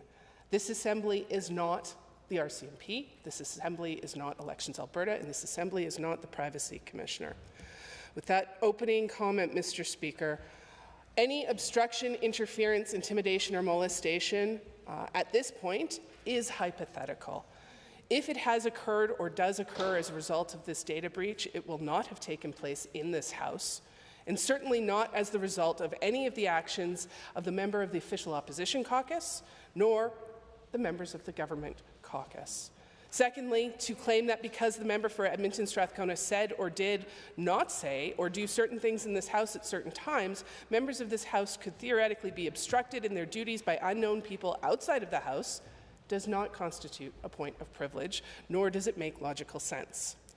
To claim that because a member in this House did or did not say or do something, another member's parliamentary duties were obstructed or could be obstructed is an extraordinary claim. I will provide the authorities, which I note the Government House Leader mentioned but did not provide in his arguments yesterday. The test for obstruction can be found in Mangoat's Parliamentary Privilege in Canada, 2nd edition, on page 235. Any obstruction must be connected to parliamentary work proceedings and occasioned by improper means, end quote. While a member's duties and responsibilities may be interfered with by something outside of their work in the legislature, Mango cites examples of a member being denied access to visit a penitentiary by administrators. Such instances do not rise to obstruction precisely because they do not relate to a member's parliamentary work and did not occur in a parliament or in a legislature. House of Commons procedure and practice is exceedingly clear that a breach of privilege cannot be found unless a member is actually obstructed in their parliamentary duties. It can't be based on a hypothetical situation which could occur. Quote, in ruling on such matters, the Speaker examines the effect of the incident or event had on the member's ability to fulfill their responsibilities. If, in the Speaker's view, the member was not obstructed in the performance of their legislative and deliberative duties, then a prima facie breach of privilege cannot be found, end quote. House of Commons Patterns and Practices 3.73. Per Speaker Bosley, any obstruction in the form of a threat or attempted intimidation cannot be merely hypothetical, but must be real and must have actually occurred. House of Commons Patterns and Practice 3.72. The extent to which an obstruction has been found as a breach of privilege is demonstrated in House of Commons Patterns and Practices. One example notes an instance where a member's parliamentary duties were impacted by an obstruction outside of the parliamentary chamber in 1989. Members were physically stopped on their way to the chamber by RCMP who were blocking a roadway during a demonstration on Parliamentary Hill.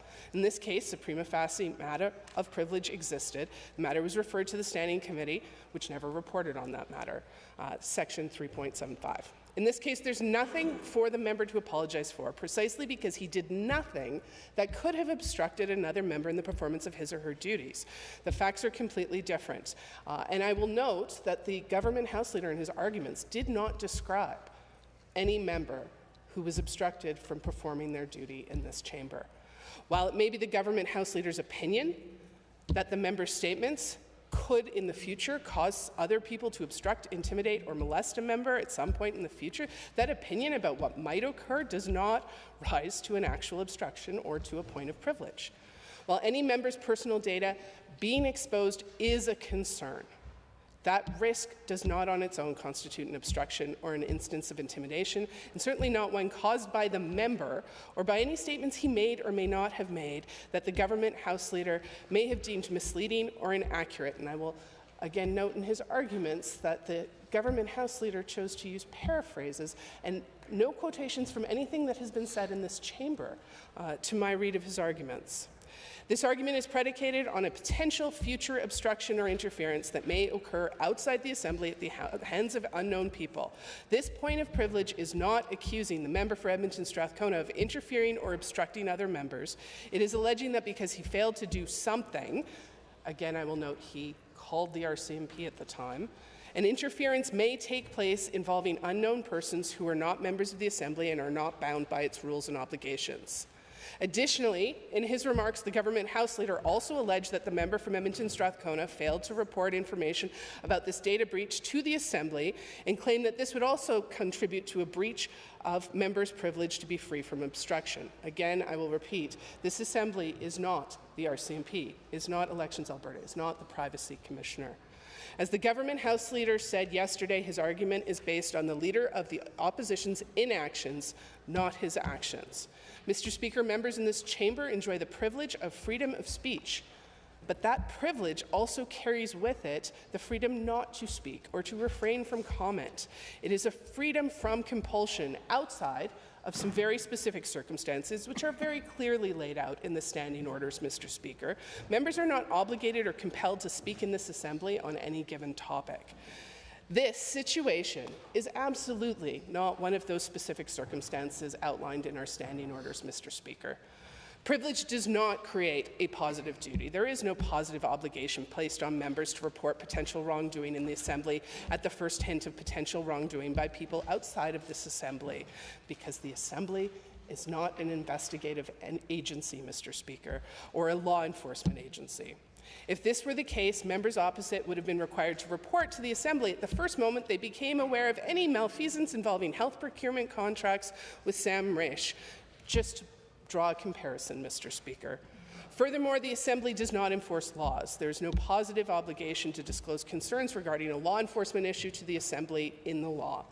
The Assembly is not a law enforcement agency or intelligence body, and reporting information about an ongoing general public safety concern should be addressed with the appropriate law enforcement agency, which was done not to the UCP. Members do have a duty to follow the law, which means reporting wrongdoing to the authority and upholding the public interest. In this case, the member in question followed his duty. When the member was made aware of the possibility that the Centurion Project database misused the personal information of Albertans, he immediately alerted the RCMP K Division on the morning of April 17th, the same day that he learned about the potential breach. He then made a follow-up call to K Division to confirm receipt of that email that very same day. Had the information been broken earlier or shared to anyone outside of the relevant authorities, it could have compromised Albertan safety and the general public interest, which I will remind all is our first priority as members of this chamber. Now, how could that have caused further harm.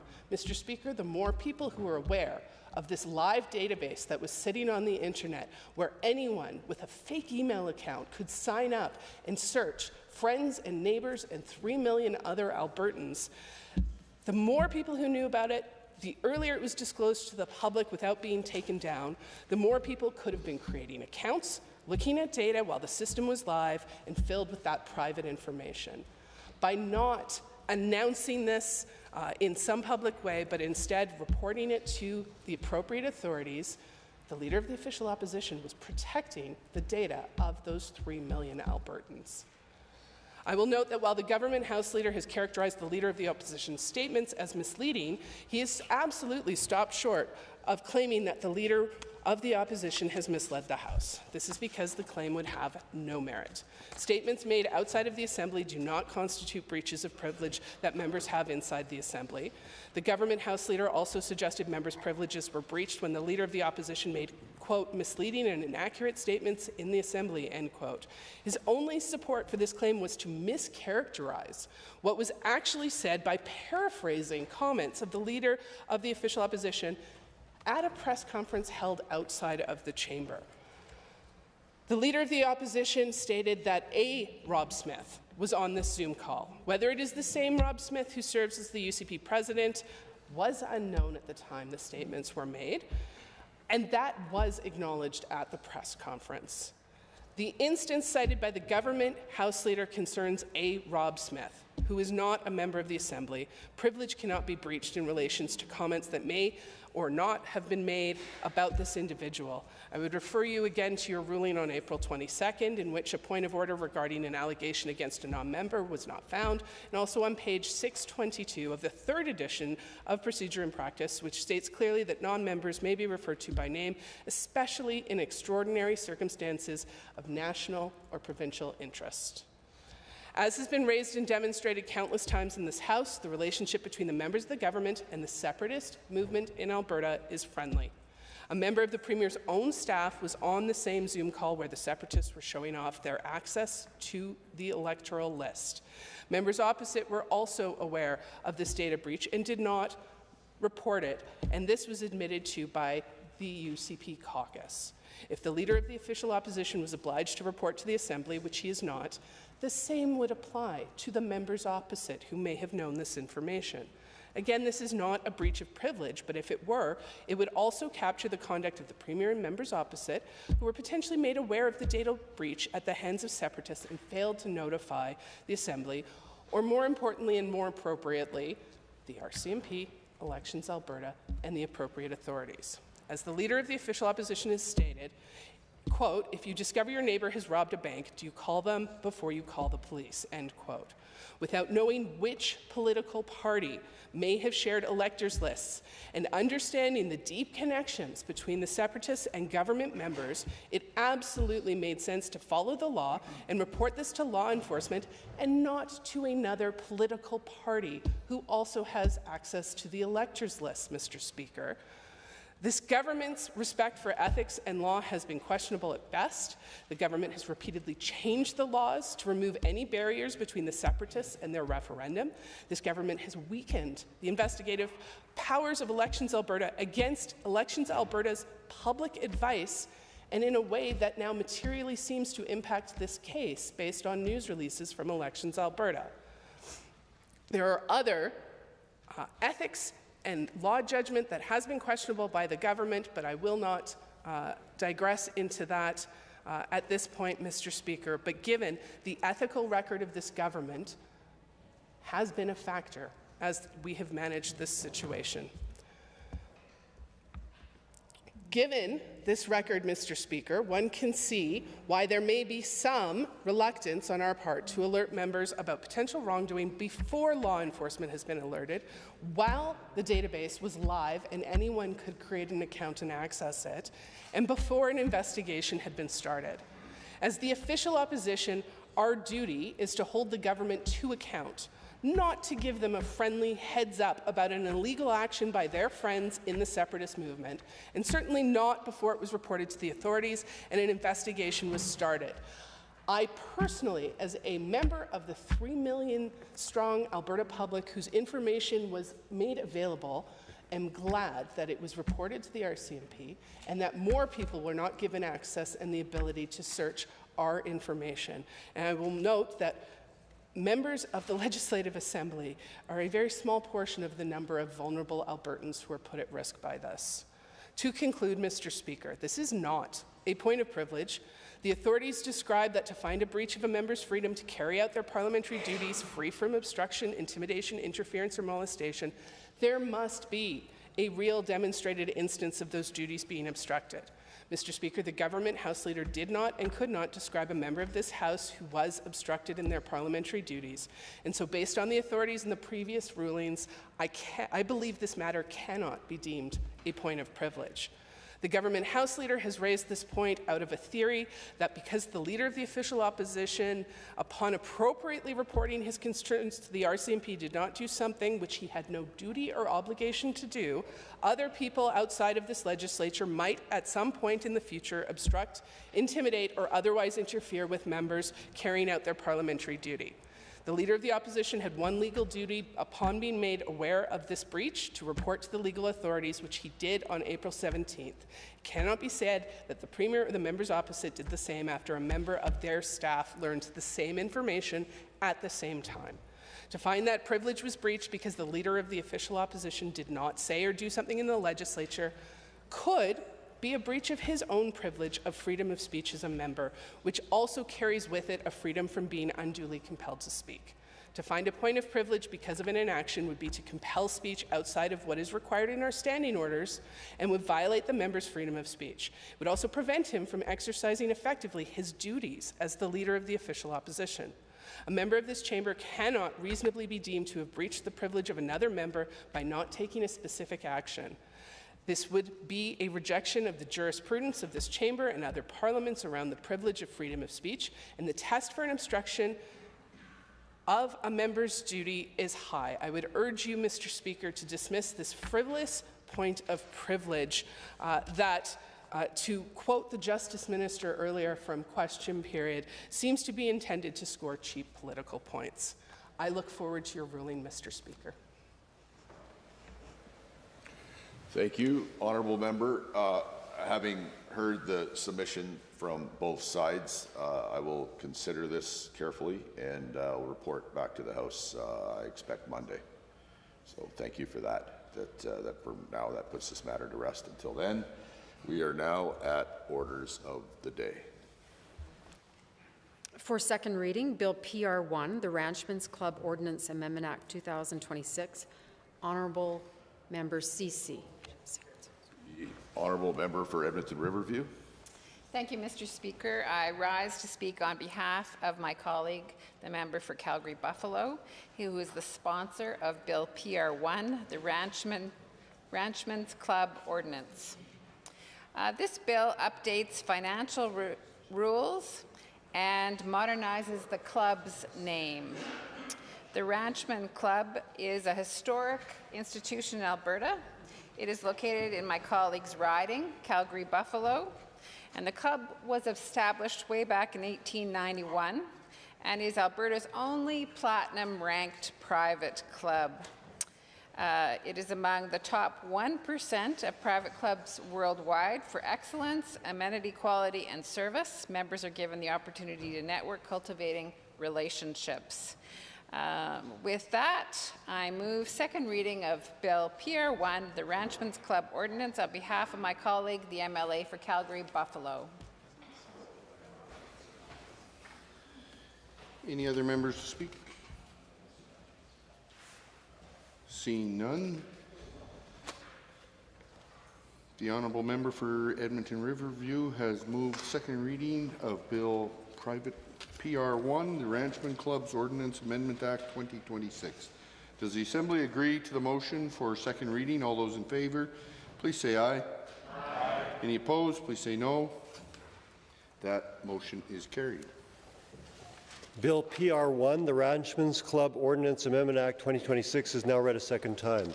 Under government bills, under bills and orders for under private bills and orders for second reading. Bill PR2, Prairie Bible Institute Amendment Act 2026. Mrs. Sawyer. Honourable member for Old Stibsbury Three Hills. Thank you, Mr. Speaker. I rise to move second reading of Bill PR2, Prairie Bible Institute Amendment Act 2026. This bill proposes amendments that, when passed, will empower Prairie College, as it is now known, to expand its program offerings to include the granting of baccalaureate, master's, and doctorate degrees. Thank you very much, Mr. Speaker. Awesome. Thank you. Any others wishing to speak? The honourable member for Old Stibsbury Three Hills has moved second reading of PR2, Prairie Bible Institute Amendment Act 2026. Does the Assembly agree to the motion for second reading? All those in favour, please say aye. Aye. Any opposed, please say no. That motion is carried. Bill PR2, Prairie Bible Institute Amendment Act 2026 is now read a second time. Committee of the Whole. I'm on here.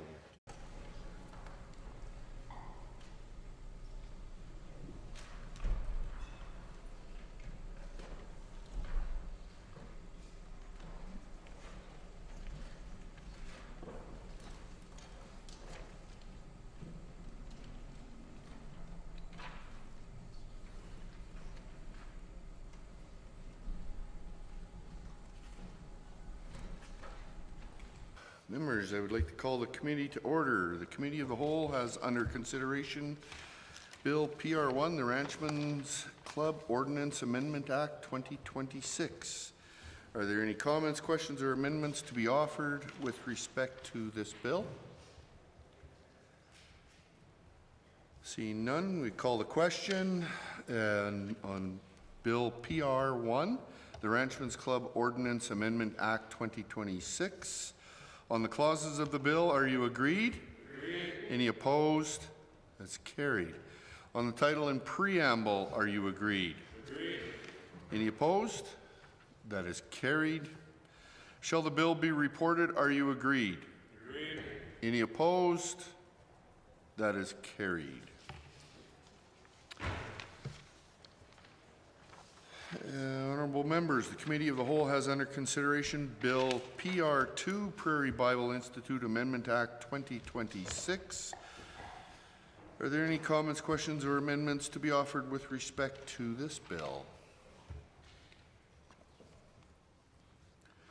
Call the question on Bill PR2, Prairie Bible Institute Amendment Act 2026. On the clauses of the bill, are you agreed? Agreed. Any opposed? That is carried. On the title and preamble, are you agreed? Agreed. Any opposed? That is carried. Shall the bill be reported? Are you agreed? Agreed. Any opposed? That is carried. Okay.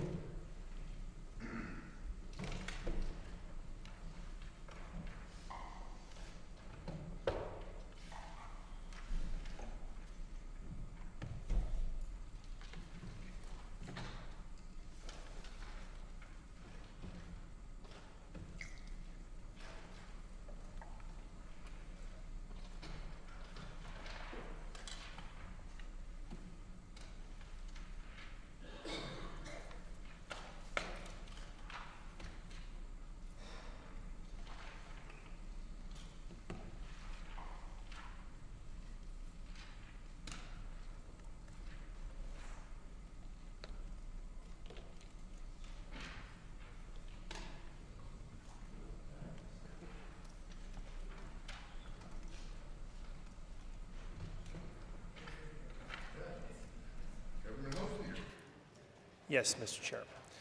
I move that the committee rise and report bills PR1 and PR2. Having heard the motion from the Government House Leader, all those in favour, please say aye. Aye. Any opposed, please say no. That is carried.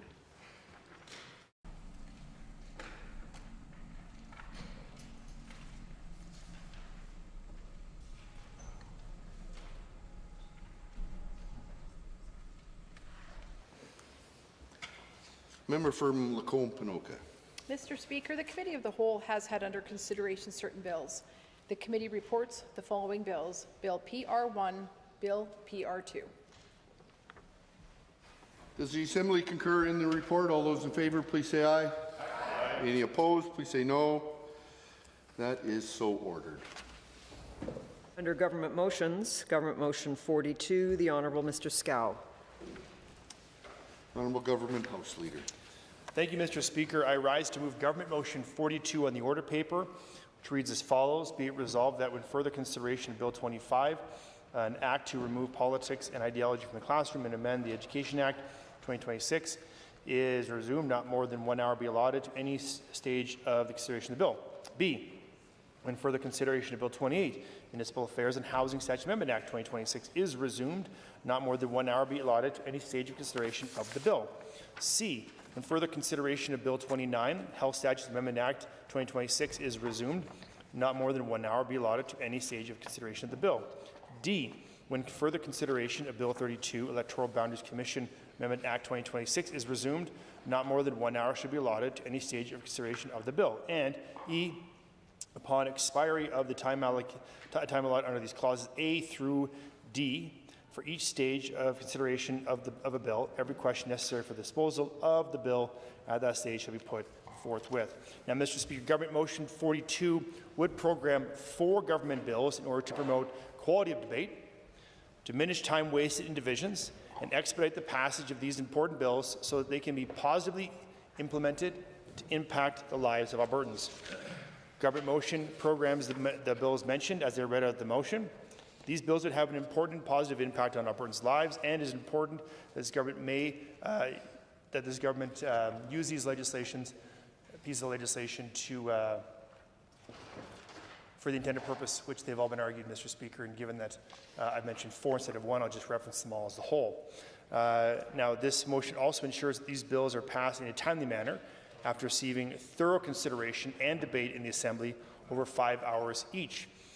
By using a programming motion instead of time allocation, nearly 5 hours of time that would have been spent on the motions and divisions is saved and can instead be spent on valuable debate that occurs in the Assembly. In short, more time to debate the legislation, less time standing around waiting between division bells for voting. Programming motion also can guarantee that the opposition may force a motion of 5 hours of debate on government bills, as opposed to time allocation, which guaranteed only a minimum of 3 hours. The bills affected by Government Motion 42 will still receive the most amount of debate of all government bills dealt with this spring. And the debate from the opposition tends to lose quality quickly, but Mr. Speaker, I appreciate their engagement on these bills nonetheless. By limiting debate to 5 hours, pressure is put on the opposition to prioritize quality, Mr. Speaker, over quantity. I've often said this. Now, the opposition will have the opportunity to debate the use of a program motion for 1 hour, longer than the 5 minutes previous permitted under the time allocation motions. And the government believes that programming motions present a reasonable solution for the opposition, guaranteeing them more debate for clearer timelines. So, Mr. Speaker, overall, this is a net positive for the chamber. It's a net positive for Albertans as we ensure that more quality of debate is brought to this chamber, less time spent standing around waiting to vote, which is 15 minutes every time a division bell is rang under the previous standing orders. And I look forward to future robust debate as we continue to draw near to the end of this legislative session and implement and pass the bills without presupposing the outcome that will benefit the lives of all Albertans. Thank you, Mr. Speaker. And with that, I move Government Motion 42. The official opposition House Leader. Thank you very much, Mr. Speaker. I rise to oppose the moving of Government Motion 42 and the government's continued heavy-handed use of mechanisms to limit the amount of time, not only the official opposition, but Albertans who are impacted by these pieces of legislation, experts, both legal and subject matter experts, limiting the amount of time that they have to analyze these pieces of legislation, and allowing the government to prioritize only its use of this legislation, to paraphrase what the government House Leader said. I am unsurprised to hear the government extol that these bills will have had the most amount of debate in this session, Mr. Speaker, as this is a government that will always celebrate that they are spending the most ever on education, ignoring the fact that the overall amount is insufficient and doesn't account for population growth and inflation. Really similarly, most amount of debate in this case, Mr. Speaker, is an absolutely shameful amount of debate on 4 pieces of legislation that have massive impact on Albertans' lives and families. The government is chiding the official opposition about the quality of our debate, which is laughable, given the concerns that have been brought forward by Albertans on Bills 32, 28, 29, and 25. We certainly have no need for the government to impose limits on our freedom of speech and limits on our ability to engage in our role as legislatures in this place through programming motions. Now, Mr. Speaker, programming motions in this case are the changes that came about from Government Motion 28 that the government imposed on this Assembly in a heavy-handed, autocratic way earlier in this session. And, Mr. Speaker, you can look onto the order paper that exists today and still see Government Motion 29, where the government was prepared to use time allocation to limit the amount of time that we could even talk about the changes to our standing orders and how business is conducted in this place. Mr. Speaker, this change to programming motions being sold as if it will allow for more time debate because we'll spend less time on divisions is completely misleading. Obviously, this chamber has often granted unanimous consent to lessen the amount of time of divisions. These types of things can get negotiated. It is absolutely a red herring and not a reason to do this. The only reason the government is moving Government Motion 42 is because the level of debate in this chamber and paired with it opposition to this government's agenda out in the public is increasing every single time these items are up for debate, because the high quality of debate in here is reflecting what we are hearing from our constituents, what we are hearing from experts, what we are hearing from people who are directly impacted by these policies.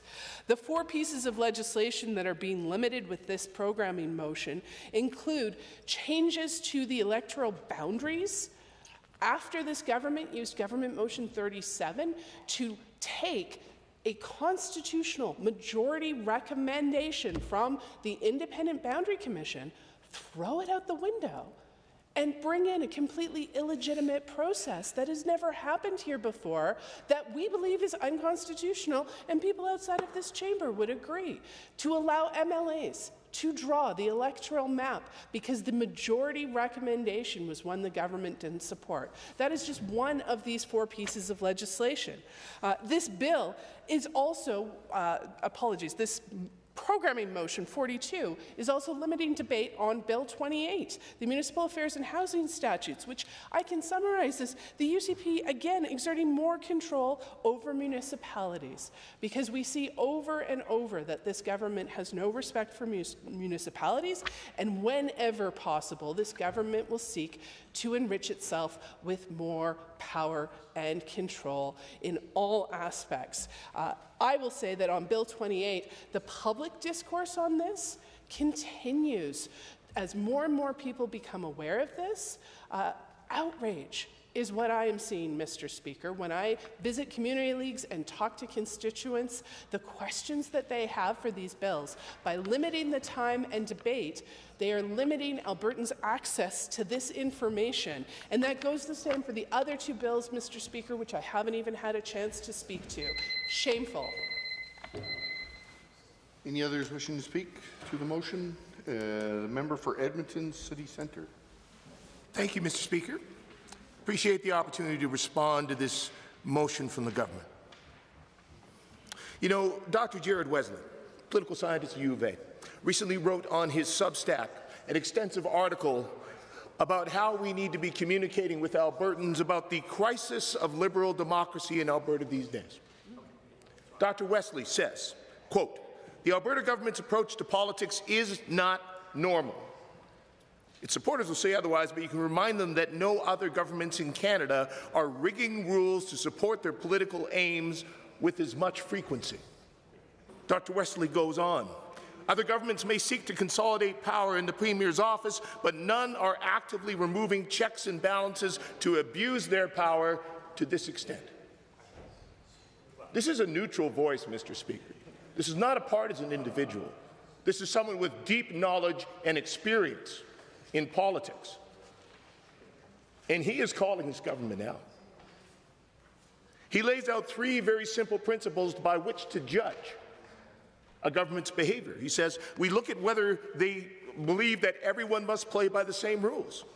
As Dr. Wesley says, the most basic expectation in any democracy, no one gets special treatment, no one gets to rewrite the rules simply because they don't like the outcome. But what we are debating here right now, Mr. Speaker, is a motion enabled by the government changing the rules in this House to make it easier for them to limit debate. This is a government that thrives on changing the rules to its benefits because it can't stand on its merits. And Dr. Wesley goes on, he says, the second principle is government must be accountable. Quote, in a democracy, governments have to explain themselves, face scrutiny, accept limits on their power. Our institutions are built around the principle that elites will hold each other in check and will hold them accountable through elections. He says those institutions are eroding in Alberta today. And he specifically speaks about limits on legislative debate, including the routine use of time allocation to push bills without scrutiny. And again, that is precisely what we have in this motion today, Mr. Speaker. This government ducking democratic accountability, as we've seen them repeatedly do, because their record is catching up with them, Mr. Speaker. Their actions, their behavior, their repeated self-dealing for themselves and their friends. Albertans are sitting up and taking notice, and this government does not want to face the scrutiny of this legislature, so they are limiting our time for debate. Let's talk about some of those bills that, in fact, they are limiting that time of debate on. Bill 32, electoral boundaries, Mr. Speaker, when we were talking about the degradation of democracy in our province, Susan Sampson, former mayor of Sylvan Lake, member of the Electoral Boundaries Committee, here's what she has to say about the government's actions, Mr. Speaker. I am totally demoralized and dismayed that our work was discounted and not accepted. This government rejected their report and instead has their committee of MLAs that will redraw the maps. She says, quote, this is a real stab in the heart for democracy, grassroots democracy being challenged. And the government House leaders says we have to race that through as quickly as possible. He says that's for the good of Albertans, Mr. Speaker? No, Mr. Speaker, that is to the detriment of every Albertan, as this government continues to degrade our democracy in this province. Bill 28, by which the Minister of Municipal Affairs is giving himself more power to investigate a library than the Minister of Justice is willing to give Elections Alberta to investigate the most significant breach of data in Alberta's history. The Minister of Municipal Affairs in Bill 28 is giving himself more power to investigate than the Minister of Justice is allowing the Chief Electoral Officer and the Elections Commissioner. Keith Garine, columnist in the Edmonton Journal, he calls Bill 28, quote, a massive unaccountable sledgehammer to hold over public libraries. Another massive invasion of Albertans' privacy, Mr. Speaker. And again, this government says we have to limit debate. We have to force that through as quickly as possible. And they claim that's for the good of Albertans, Mr. Speaker? No. This government only acts for the good of itself. This time allocation motion today is about undermining Albertans' access to democracy. It's about undermining accountability. It's about this government ducking and hiding at a time when they are under increasing scrutiny, and rightfully so. As more and more people stand up and say, Mr. Speaker, this is not normal government. This is not good government. This is not a government listening to the people of Alberta. This is not a government, Mr. Speaker, that likes direct democracy. No. It's a government that loves directing democracy, power, and control. And that's why we'll vote against this motion. Member for Edmonton Northwest. Well, thank you, Mr. Speaker, and I speak in opposition to motion 42 here this morning.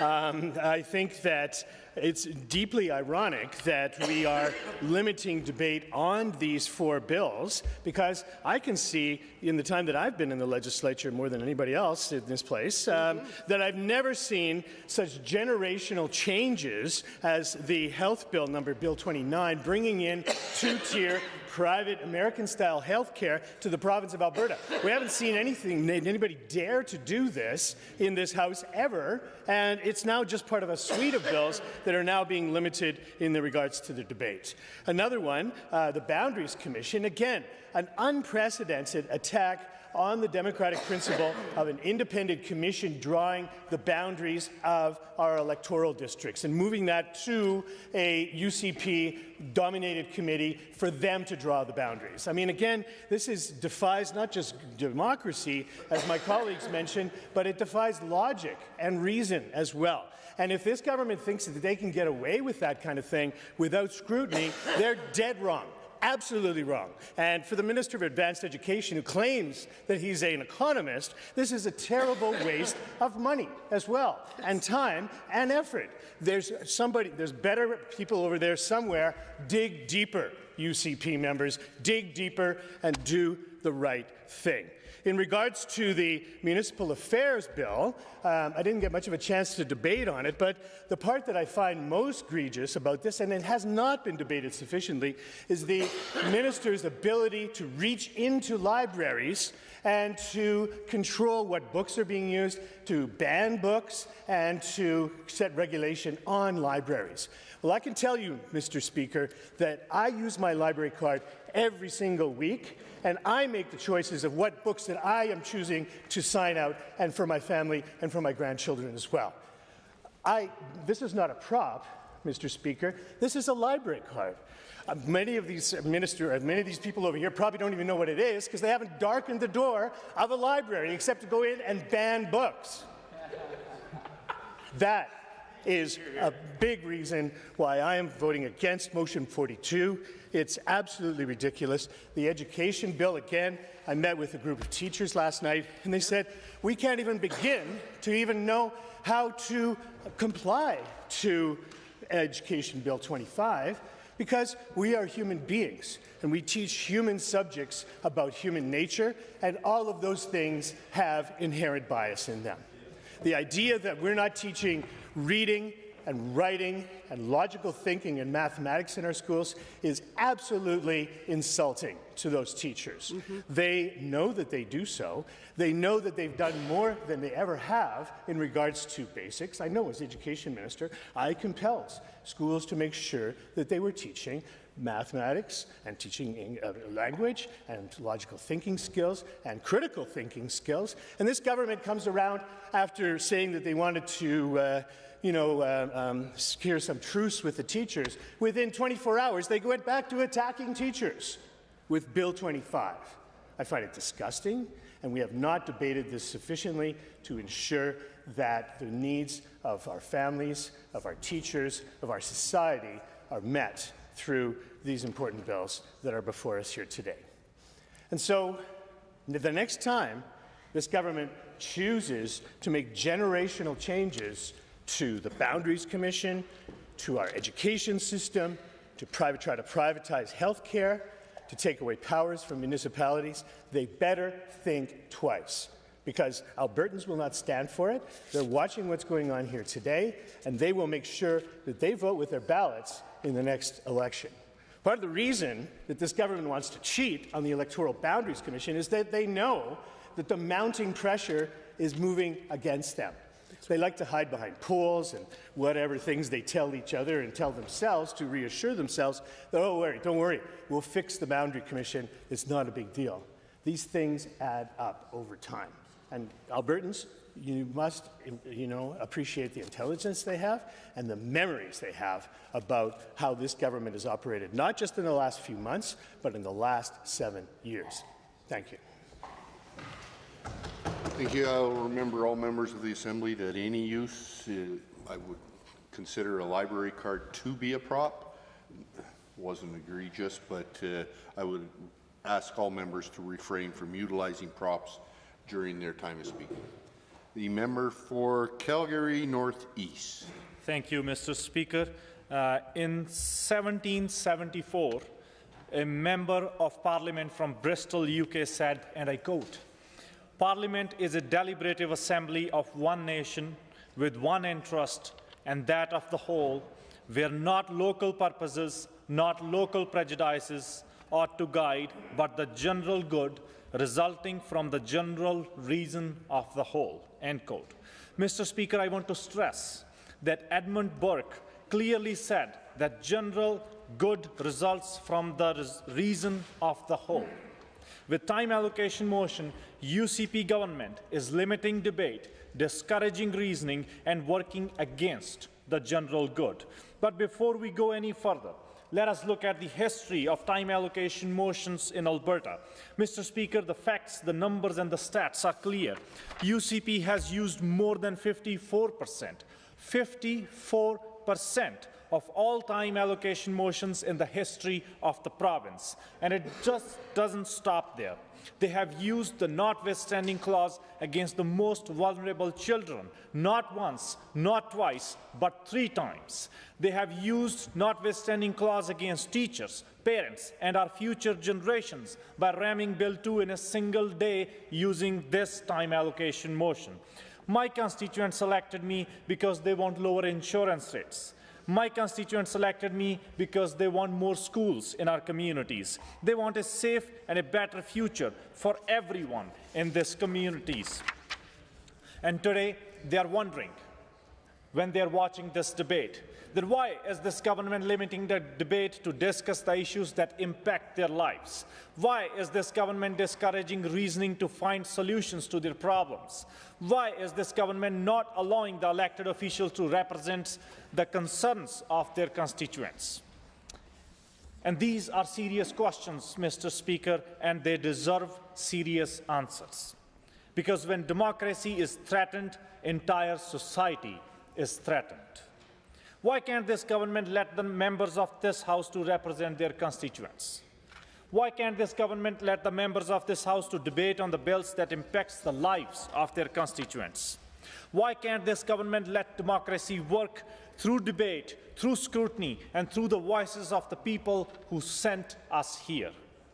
The UCP's time allocation motion is the cruel hand that choked the breath out of our democracy. UCP is suffocating democracy right now, right in front of our eyes. And we need a government that liberates democracy, not suffocate it. And we can do it in 3 simple ways. Let the members express their opinions, views, and ideas in this assembly. And second, stop limiting debate. And third is the simplest one, Mr. Speaker, just believe in democracy. And when UCP says limiting debate is about convenience, it is not, Mr. Speaker. It is about avoiding scrutiny. It is about avoiding accountability. It is about avoiding the very people who elect us, trust us, and have serious impacts of the bills that we pass on their lives. Democracy is not convenient.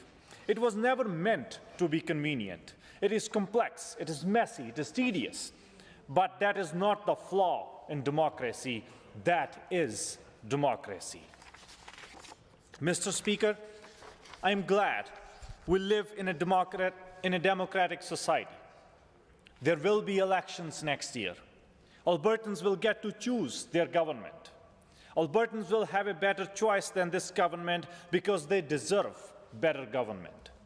They will elect NDP government. A government that will not limit debate, but encourage it. A government that will not suffocate democracy, but let it breathe. A government that will not avoid reasoning, but agree with Edmund Burke that general good results from the reason of the whole. And I'm reminded from the poem of Walt Whitman, "I will plant companionship thick as trees, along the rivers and along the shores of lakes. And all over the prairies I will make inseparable cities with their arms about each other's necks, by the love of comrades, by the manly love of comrades. For you These from me, O democracy, to serve you, ma femme, for you, I'm trilling these songs. Member for Edmonton Southwest. Mr. Speaker, I appreciate this opportunity to speak today to this time-limited or to this closure motion. I want to begin by a quote from the Proceedings of the Special Committee on Senate Modernization, a 2016 report by the Canadian Senate. There's a very interesting quote that I want to mention, and it says, "Of all the core functions of democracy, the most fundamental to the exercise of democracy is debate. It is through the process of debate that all other functions are performed." Mr. Speaker, that's, I think, summarizes one of the very, very key, if not the key function of what we do in this chamber. We debate. That's what we do. And so this time allocation motion is once again another attempt by the UCP government to silence the very core function of this chamber, which is to debate. It is an attempt to weaken accountability and erode the democratic traditions of this legislature. Since coming to power in 2019, the UCP government has made a mockery of the sacred traditions of this chamber. And Mr. Speaker, let me remind all members of this House that the legislature is not meant to be a rubber stamp for the Premier's office or this government. In grade 6 social studies, students learn that the Legislative Assembly exists so that elected members, elected representatives, government and opposition alike, can debate laws, raise concerns from constituents, propose amendments, and hold the Premier and her cabinet accountable. And grade 6 students learn that at each stage of debate, there is or should be rigorous debate and discussion and opportunities for improving the bill, including any amendments and thoughtful scrutiny and review. Mr. Speaker, that's what's supposed to happen, but I'm disheartened by the fact that while we go through the motions in this House, that sort of meaningful exchange doesn't happen, and thoughtful debate and consideration has been routinely shut down by this government. And the message that the UCP is sending is that they see debate, frankly, as an inconvenience. And let me point out the fact that time allocation was never intended to become a routine mechanism for government to use. In fact, it is an extraordinary tool. Under previous governments in Alberta throughout this province's history, whether it was the progressive Conservative government, the Liberal, or even the Alberta NDP, time allocations were used very sparingly, very, very rarely, and generally reserved for exceptional circumstances. But what we're seeing now, with this government especially, is that it's now normalized. It's now transformed really something that is an extraordinary procedure into a standard operating procedure. As my colleagues have mentioned, this government has used time-limited motions over 85 times and counting since taking office. And guess how many times it was used when the Alberta NDP were in power? Just four, Mr. Speaker, just 4. The UCP is responsible for 54% of all time allocations in Alberta throughout our 100-odd years of history. 54%. Since coming into government in 2019, they're responsible for 54%. That is extraordinary, Mr. Speaker. On this side of the House, we understand that there is a sacred responsibility we have collectively inherited from our forebears, that it is paramount that we are not just good governors, but good stewards of democracy. On this side of the House, we understand that even if you don't agree with the position, debate is what we do in this chamber. And referring back to my original quote from the Senate report, debate is what we do. It's why we're here. And limiting debate or anything else that can be seen as stymieing the voices of all Albertans is eroding democracy. For that reason and so many others, I can't support this motion. Thank you. The member for Edmonton Ellerslie. Thank you, Mr. Speaker. I rise to oppose Government Motion 42. I oppose it because the motion is part of a growing problem in this legislature, the steady erosion of debate, accountability, and democracy under this UCP government. Mr. Speaker, in democracy, debate matters. Debate is not delay. Debate is not inconvenience. Debate is how elected representatives bring forward the voice of the people who sent us here. But in this House, limiting debate has become the new norm under this UCP government. And all of us should be deeply concerned about that, Mr. Speaker. Every Alberta, every MLA in this chamber represents thousands of Albertans. Those Albertans expect their concern to be heard. They expect laws to be carefully studied. They expect government decisions to face proper scrutiny. But this government has treated debate like an obstacle instead of responsibility. Since 2019, this UCP has used time allocation again and again to cut off discussion in this legislature. Time allocation should be rare. It should be only used in exceptional situations. Instead, this government has turned into the routine political weapon. As my colleague mentions, before 2019, Alberta government introduced 69 times allocations motions over nearly 50 years. But since this UCP came into the power, they used it more than 80 times, more than 7 times the historical average.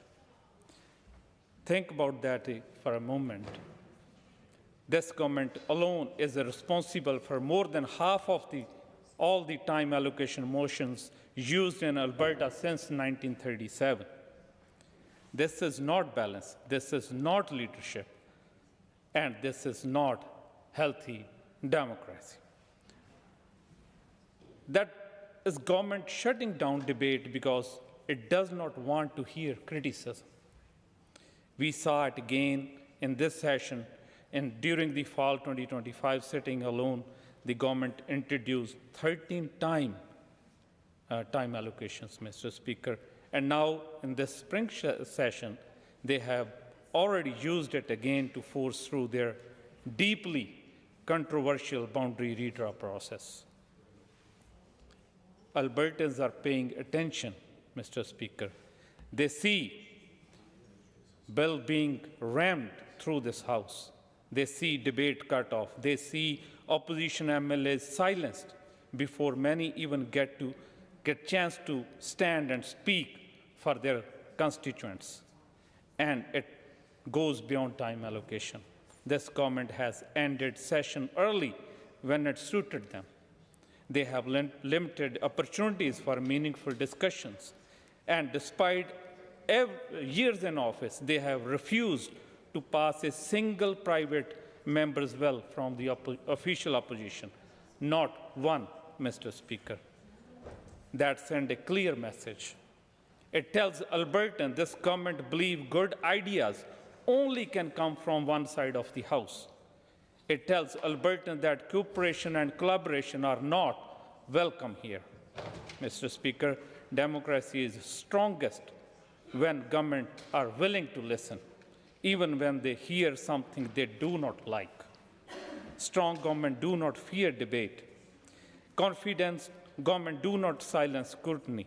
And government that truly respect democracy do not repeatedly change the rules to avoid accountability. Albertans deserve better than this. They deserve a legislature where debate is respected, where elected representatives are allowed to fully speak for their communities and where democracy is treated as something valuable, not something to control or manage. Because this House does not belong to one political party. This House belongs to the people of Alberta. Every time debate is cut short, it is the voice of Albertans that are being cut off as well. The honourable member for St. Albert. Speaker, it's my pleasure to rise, well, actually not really my pleasure to rise and talk about this government shutting down a debate yet again. Not listening, it's obvious every day they'll say it and hear that we will take nothing from these people. We will not listen to these experts. Science? What science? We're not listening to that. We're going to listen to this podcaster. But, Madam Speaker, I'm joking, but what has become incredibly evident in this place is this is a government that is so entitled and so unwilling to look outside their little weird bubble that they are governing in a bubble and as a result harming Albertans. And what they're doing is eroding democracy every day. All of my colleagues have listed examples. I have no need to list them again. It is unbelievable. There's a reason that national reporters are watching Alberta because it is a dumpster fire. And almost every week there's a national reporting about a story that is just unbelievable in terms of corruption and danger and harm. And it just goes on and on. But, you know, last night I talked about some of the warnings we could take from the United States in terms of gerrymandering or the constant erosion of democracy. But if you look around the world, this government doesn't like us to call it American-style healthcare, which it is. They like to call it European or whatever, which is ridiculous, but whatever. Let's give them some European examples of erosion of democracy that did not go well for governments. So history gives us lots of warnings about what happens when governments with large majorities begin treating debate like an obstacle instead of a safeguard, which they are. One of the clearest examples comes from the United Kingdom. Unfortunately, I watch UK politics a lot. My son moved there 6 years ago. He's now a UK citizen as well as a Canadian, and so I do pay attention. And so United Kingdom, during the lead up to the Iraq War, which is in 23, a long time ago now, then Prime Minister Blair, his government demanded, had a commanding majority in Parliament, you may remember that, and the government tightly controlled debate and timelines, pushed legislations and motions forward so quickly there wasn't time for debate. Who does that sound like? At the time, critics argued that there had not been enough scrutiny of the intelligence being used to justify the war, just like we heard from the Americans as they did their deep dive on the disaster that was the Iraq War. And years later, the UK government brought in something called the Chilcot Inquiry. It was a massive public inquiry into the Iraq War and concluded that peaceful options had not been exhausted, that the intelligence presented to Parliament had been expressed with a certainty that was not justified. Now, regardless of where people stood on the war itself, the cautionary lesson for democracies, which is important, is when governments become too confident in their power and their numbers, they make mistakes for speed, and we've seen that again and again, where they will jam through their legislation only to find out it's illegal, or they have to come back and fix it, or they forgot something, or it's ridiculous, or there's too much pushback. It just goes on and on and on. Another example, we've got, in just a few weeks, this government's going to transfer 80,000 severely disabled people to a new program they call ADAPT because it'll be great, they can work. That's going to be a disaster. We don't have the regulations, we don't have any details, and so municipalities are saying, please pause, and please let us look at the impact on our municipal services and people with disabilities who are our residents. Calgary, Lethbridge, Medicine Hat, just yesterday, actually day before yesterday, Clare's Home, Camrose, Edmonton, where else? There was a few more. Lethbridge, did I say? Rocky Mountain House. If I've forgotten any, I apologize. These councils and mayors have written letters in different ways to this government urging different things, but they're all saying the same thing with one voice: please stop. We are weeks away. People that were already assessed as severely disabled. That doesn't change because this ridiculous government comes up with a new program and suddenly people are going to work and it'll be all great. But that's what happens when you have a government that has the numbers, that thinks they no longer need to listen to the people that sent them here, the rest of Albertans, and members of the opposition. Believe it or not, we also represent people. We also bring intelligent ideas to this place and debate. And by this government standing up, blocking their ears, which they've done, Madam Speaker. Oh wait, because it was tinnitus, wasn't it? When they put block things, or whatever you call those, ear things in their ears, so they didn't have to listen to debate. They might as well do that, because they don't listen to us. They're laughing right now as we are standing up saying we were sent here to debate really important things, like electoral boundaries, like disability supports, like democracy in general, and they're laughing because they don't think we should have more than 60 minutes to debate this piece of legislation. There are 87 of us, and we get 60 minutes. They want to make it, well, it's going to be 89, then they want to add 2 more. And the Honourable Member for Edmonton West Henday. Thank you, Madam Speaker. This motion is just a continued abuse of power by the UCP, and that's all this is. And it's a bit rich given earlier today the House Leader spoke about how the UCP actually listens to Albertans. All I have to say to that is LOL. Because, Madam Speaker, we are all Albertans in this chamber, whether they like it or not. This side of the House represents Albertans of over 2 million who want us to bring up serious concerns to the UCP's bad decisions because we listen to our constituents. So, Madam Speaker, this limiting of debate once more just shows how unserious the UCP are about actually listening to the concerns of Albertans. This is why I urge all members in this chamber to vote against this motion. The House Leader moved that one of the purposes of this motion is to ensure, quote, future robust debate as we reach the end of this session, end quote. And Madam Speaker, let us remind us of the fact that the UCP have set the sessional calendar. If they wanted to put forward and robustly debate their nasty ideological bills, then give us more time in this place, instead of putting forward these motions. But Madam Speaker, they will not do that because the UCP are against transparency, accountability, and we have seen over the last several weeks ethics. On this side of the House, we would sit all summer to stand up for the folks that put us in this House to work for them. While that side may want to stall debate and the voices of Albertans, that is not our interests, and we will not take any advice from this authoritarian government. We represent Albertans. We bring facts into this chamber despite the members opposite not wanting to hear from them or the never-ending ad hominem attacks. Because, of course, the House Leader cannot refrain from such attacks by saying the opposition loses quality of debate in his motion this morning, by giving us a few more minutes to debate, by lowering the time for the bells to ring. The quality of our debate on this side of the House is quite wonderful. Yeah. I am very proud of this team, and I wish the other side would rise to their feet a few more times to speak to these bills and even to this motion to justify these actions. But they don't.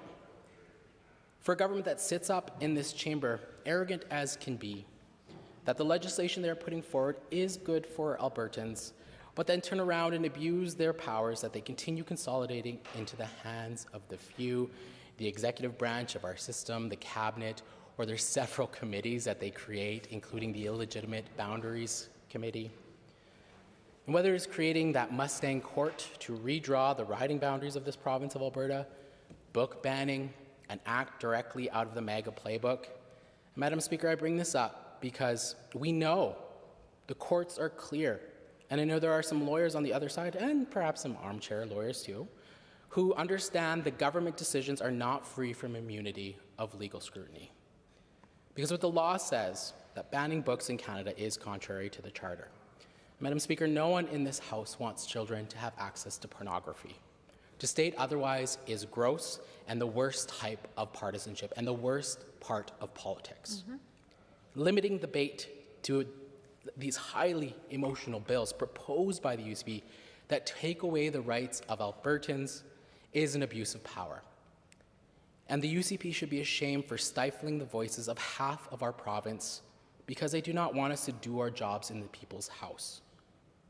By suggesting that these bills have a positive impact on Albertans' lives when their costs of living have skyrocketed and the UCP refuse to bring any relief to the bank's accounts of Albertans who are feeling the pinch every time they fuel up or pay their housing costs on ideological bills attacking the libraries or the very hardworking municipal government officials that represent our cities, that represent the cities that all of us represent in this place.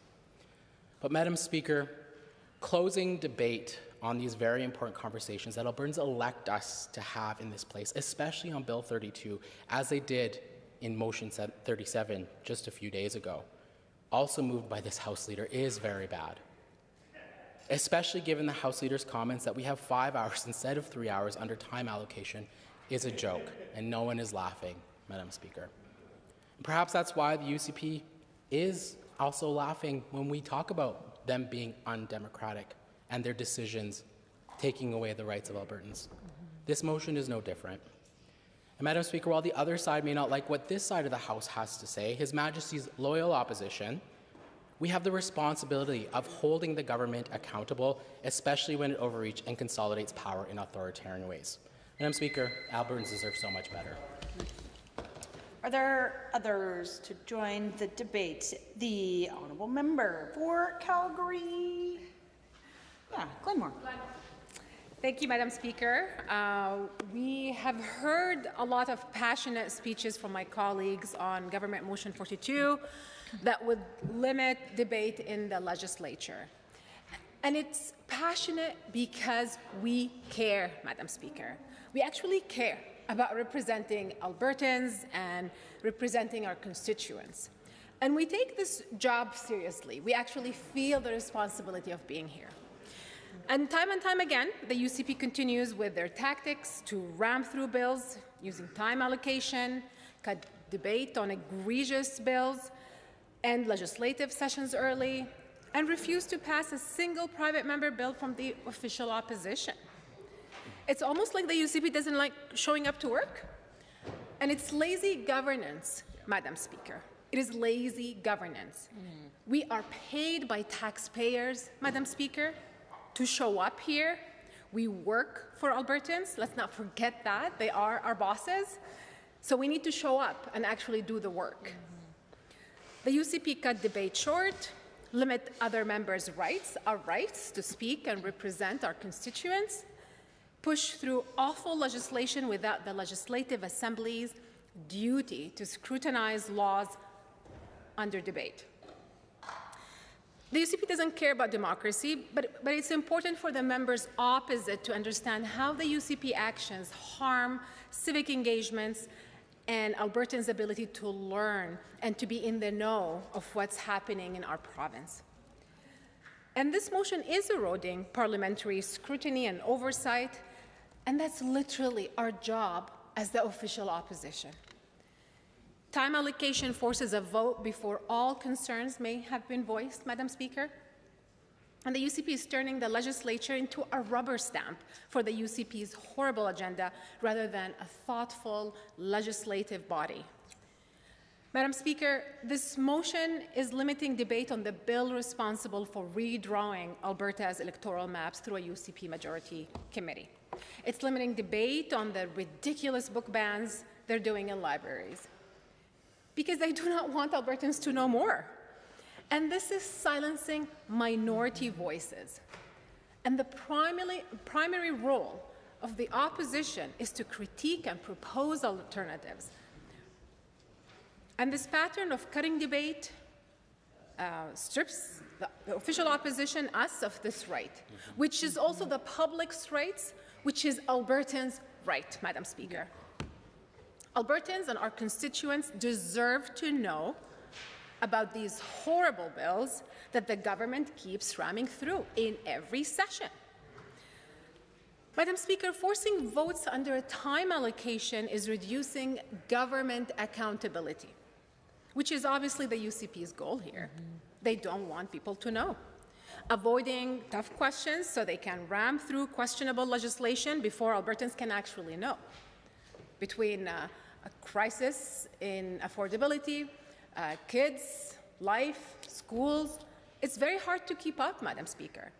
And limiting debate limits Albertans' ability to know, limiting the opportunity for the media and the public to fully understand the implications of these questionable bills. And I think, Madam Speaker, the tragedy of all this is that the UCP is normalizing what is normally an exceptional measure. Yes, time allocation is absolutely a parliamentary tool. It exists for a reason. And if we see historically, these tools were meant for emergencies. When the legislature needs to deliver an enabling bill to solve a big problem that has a big impact on the province, not these awful bills, and it cannot be a pattern. The UCP is making a mockery of our institutions, and this is becoming business as usual in every legislative session. Yeah. And finally, Madam Speaker, there is an impact on the legislative quality, as my colleague, the member from Edmonton West Henday, in what we deliver to Albertans as legislatures. This is rushed lawmaking of flawed legislation that will pass into law without debate, without scrutiny, without oversight, or any questions, enough questions from the official opposition. And eventually, it leads to public disengagement and cynicism, Madam Speaker. I oppose this motion. The honourable member for Banff Kananaskis. Thank you very much, Madam Speaker. It's my pleasure. It's my first time speaking to time allocation, actually, in this House, which is interesting because we've actually debated time allocation every single semester that we've been in the legislature since I became an MLA. Oh, wait, that's my first point. Time allocation is becoming a normal conversation in here, and that is part of the problem. Time allocation, I think a lot of people at home don't really understand what time allocation is, although they're learning because we do talk about it all the time. Time allocation is a motion whereby debate is limited to an hour for each stage of a bill. By its very definition, it is limiting democratic debate because it gives us less time to talk about what's important to Albertans. And I know that this government is still struggling with the fact, Madam Speaker, that there are 38 opposition MLAs and 2 independent MLAs right now, which means that there's actually 40 people in this House who are representing constituents who do not have a UCP MLA. And all of us have opinions and thoughts to represent our constituents in this House on bills. When we create time allocation motions, or when the government creates time allocation motions, we do not have an opportunity for fulsome debate. That's just do the math. Now the government has introduced this super time allocation where they can assign time allocation to multiple stages of multiple bills all at once. It's kind of, I don't want to use the word cheating, because it's not really cheating, but it's just saying we don't really want to do all the work. We don't want to do all the work. We just want to do a little bit of the work. It is lazy, but it's more than that because it's pretending like that's acceptable. In any other job that I have had in my varied career, if I showed up to work and said, well, I don't want to do the whole thing, I just want to do 20% of the work today, I would be fired. You'd be fired. I would be fired. And that is essentially what we are doing when we limit debate. We are paid by Albertans. I am paid by the taxpayers of Banff Kananaskis to stand here and represent their views in debate. That's what I am here to do. So when we have time allocation, we're actually hindered from doing our job to represent Albertans. In the motion, the wording is that after the allotted time, every question necessary for the disposal of the bill at that stage shall be put forthwith. That is not what is happening here, Madam Speaker. It's easy to imagine a situation where that would be the case, where if all members who had wanted the opportunity to speak had it, filibustering starts to happen, but that's not the case here. Bills 25, 28, 29, and 32 have not been fulsomely debated. This time allocation motion will pass. I won't even get the opportunity to speak to Bill 25, which is the politics and ideology in the classrooms, removing politics and ideology by injecting politics and ideology into the classrooms. I won't have an opportunity to share with our amazing Minister of Education my thoughts on how we need to have treaty flags in every school in Banff Kananaskis, because we celebrate our Indigenous relations every single day in my riding, and we have treaty flags all over the place. I won't get to tell the minister how great I think that is. I won't get to tell the amazing Minister of Education how important I think it is that all books are available in schools. I mean, sorry, I also won't get to share with our even more amazing Shadow Minister of Education my thoughts on what other pieces should be in Bill 25. I won't have a chance to debate Bill 29 either, and I won't have a chance to share with the Ministers of Health, all 4 of them, or 26 of them, however many there are now, my thoughts on having private health care. I won't get to say any of that because we've allocated those bills. And so I think it's really disingenuous to pretend that each of these bills have had a fulsome debate and all questions have been posed, because that's not true. And I see the minister smiling at me, and I say to him, I look forward to sharing my thoughts with you at another time, through the chair. I look forward to sharing my thoughts with the minister at a later time, because I can't do it here in this House. The solution to this is to actually just do a better job before we get to the point where we're debating the bills, rather than cutting the debate before we have a chance to fulsomely debate. The honourable member for Calgary-Beddington.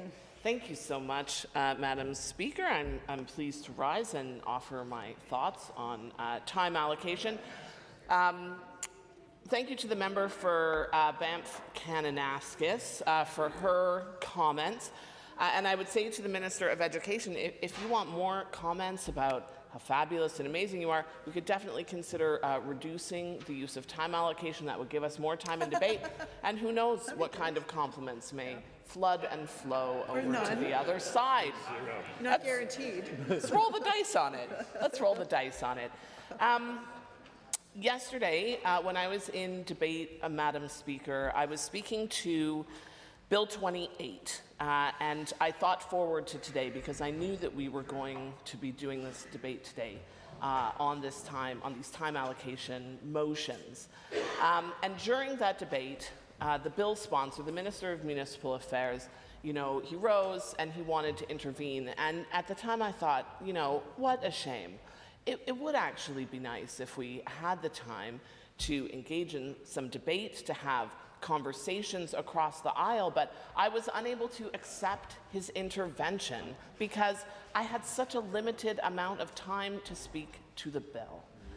And I have some pretty incredible librarians and urban planners in my life who had very specific concerns about the bill that they wanted to ensure I could get on the record for them. And I was so pleased that I had the opportunity to do that for them, but it meant I really didn't have the time to engage the bill sponsor about the bill.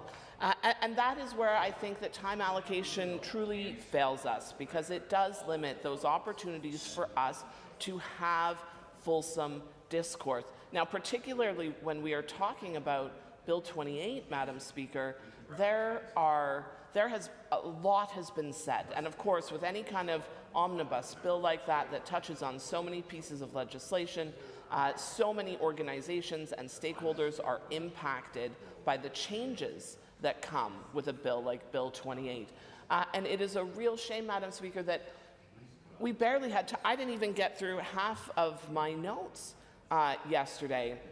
Organizations like the Coalition of Public Libraries, Rural, RMA, AB Munis. I had 3-4 other organizations who have spoken with concerns on Bill 28, and I didn't have the opportunity to put those concerns on the record and to put them in front of the minister. And it's a shame because the minister was in the chamber to listen to, and it would have been nice if he could have participated in the debate, but of course we were quite limited in our time. That's the opportunity. There's no way to know, of course, how much engagement that the minister is doing with the folks who don't agree with him. Because it's very comfortable for people to build a little echo chamber around themselves of just the yes men, the people who nod, yes, minister, what a great bill, what a great bill. And actually, there are a lot of people who have very real concerns. And you want to get those concerns out so that the government can amend their terrible legislation. Right? You can keep some of it. It's not every part of the legislation, but there are parts of it that municipalities have really enormous problems with, and it doesn't take a lot of critical thinking to see why. There are people who have dedicated their lives to understanding how to do good urban planning. So land use planning, transportation network planning, these people are professionals. They study, they work in the field for many years. And to suggest that we should put a piece of legislation in that allows a minister who has no background in land use planning, with the support of a ministry that has no expertise in land use planning. That's the thing. It's not even about the minister. It's about the public service behind him. Well, the public service at the provincial level doesn't know anything about land use planning because it's not their job. It is the job of municipalities, and that is where the expertise lives. So the fact that we have these bills in front of us, and we are... I hesitate to interrupt, Honourable Member, but the time has come in which I may now ask the question on Government Motion 42, as proposed by the Honourable Government House Leader. All those in favour, please say aye. Aye. Any opposed, please say no. No. That is carried. Nope. Division has been called. Ring the bells.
Honourable members, a division has been called on Government Motion 42.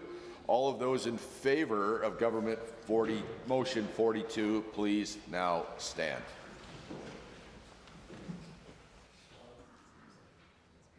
The Honourable Mr. Sigurdsson, the Honourable Mr. Nicolaides, the Honourable Mrs. Sawney, the Honourable Mr. Williams, the Honourable Mr. Glubish, the Honourable Minister Lagrange, the Honourable Mr. Horner, the Honourable Mr. Scow, the Honourable Mr. Ellis, the Honourable Mr. Amory, the Honourable Mr. Newdorf, the Honourable Mr. Lowen, the Honourable Mr. Wilson, the Honourable Mr. Jean, the Honourable Mr. Nixon, Mr. Rosewell, the Honourable Mr. Turton, the Honourable Mr. Yassine, the Honourable Ms. Furr, the Honourable Mr. Jones, the Honourable Mr. Hunter, Mr. Wright, the Honourable Mr. Nally, the Honourable Mr. Long, the Honourable Mr. McDougall, the Honourable Mr. Boychenko, Mr. Stephan, Mr. Van Dyken, Ms. Pitt, the Honourable Ms. Armstrong-Homenuk, Mrs. Johnson, Mr. Weed, Mrs. Sawyer, Mr. Getson, Mrs. Petrovic, Mr. Lunty, Mr. Dick, Mr. Yao, Mr. Sear, Ms. DeYoung, Mr. Bouchard, Mr. Singh, Ms. Lovely, Mr. Sinclair.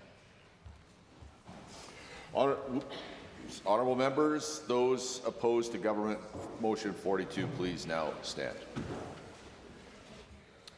Member El-Maligi, Ms. Al-Junaid, Member Arkand Hall, the Honourable Mr. Egan, the Honourable Ms. Gray, Member Ellingson, Ms. Renault, Ms. Chapman, Member Gurinder Brar, Mr. Ip, the Honourable Mr. Schmidt, Mr. Diol, Mr. Gutej Brar, the Honourable Ms. Laurie Sigurdsson.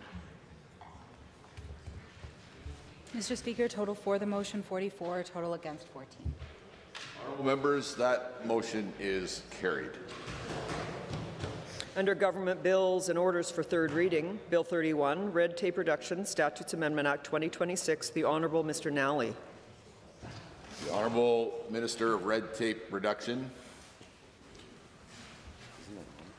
Mr. Speaker, I rise to move third reading of Bill 31, the Red Tape Reduction Statutes Amendment Act 2026. Mr. Speaker, this bill is about something that the NDP will never understand: making life easier for Albertans instead of harder. That's what this bill does. It cuts outdated rules, it speeds up government decisions, it removes barriers that wastes people's time and money. And it continues the work that our government has been doing since 2019 to make Alberta the best place in Canada to live, work, build a business, and raise a family. Mr. Speaker, I'm not surprised that the NDP won't support this legislation, because every step of the way they've opposed the work that we've done to cut red tape, to support businesses, and to strengthen Alberta's economy. The reality is simple. The NDP don't trust Albertans. They trust bureaucracy. When Albertans see a problem, they ask how to fix it. The NDP asks how many committees, approval reports, consultants, and gatekeepers they can ask first. They ask Avi Lewis what he would do. That's the difference between us, Mr. Speaker, and Albertans feel that difference every single day. Mr. Speaker, under our government, Alberta has eliminated more than 220,000 regulatory requirements. You're welcome. We've cut red tape by 35%. You're welcome. Through the chair. Remarks through the chair, please, Minister. Thank you, Mr. Speaker. Through you to the members opposite, you're welcome. We've saved Alberta businesses and families more than $3 billion, and through you to the members opposite, you're once again welcome. And we've been recognized nationally as the best province in Canada for red tape reduction. Now, this isn't because we chase awards, but because we understand something that the NDP never did. Every unnecessary delay costs somebody money. Every pointless approval frustrates someone trying to build a business, get a project approved, or simply live their life. This is about making life better. It's about jobs. It's about investment, Mr. Speaker. And when government gets in the way, family and workers pay the price. That's why this is now our 11th red tape reduction bill. Because unlike the NDP, who treated government growth like a success story, we actually believe government should work for the people that actually pay for it. Mr. Speaker, Bill 31 proposes changes to 18 different pieces of legislation across 8 ministries. These changes matter because they deal with real frustrations Albertans face every day. The delays matter. The unnecessary barriers matter. The endless process and paperwork matter. Because when government wastes your time, makes simple things harder, or slows down decisions that should be straightforward, that has a real impact on families. It has a real impact on workers and businesses. If the members opposite had understood that, Madam Speaker, perhaps we wouldn't have lost 180,000 jobs on their watch. This bill fixes real problems with practical solutions, and that matters to Albertans. Madam Speaker, one of the biggest changes to this bill is Alberta time. Albertans are tired of changing their clocks twice a year. They're tired of the disruption, tired of the confusion, tired of learning how to reprogram their ovens. And they're tired of an outdated system that no longer reflects how people actually live. This bill ends twice-a-year clock change moves, and it moves Alberta to permanent mountain time, Alberta time. No more spring forward, no more fall back, just one consistent time all year long.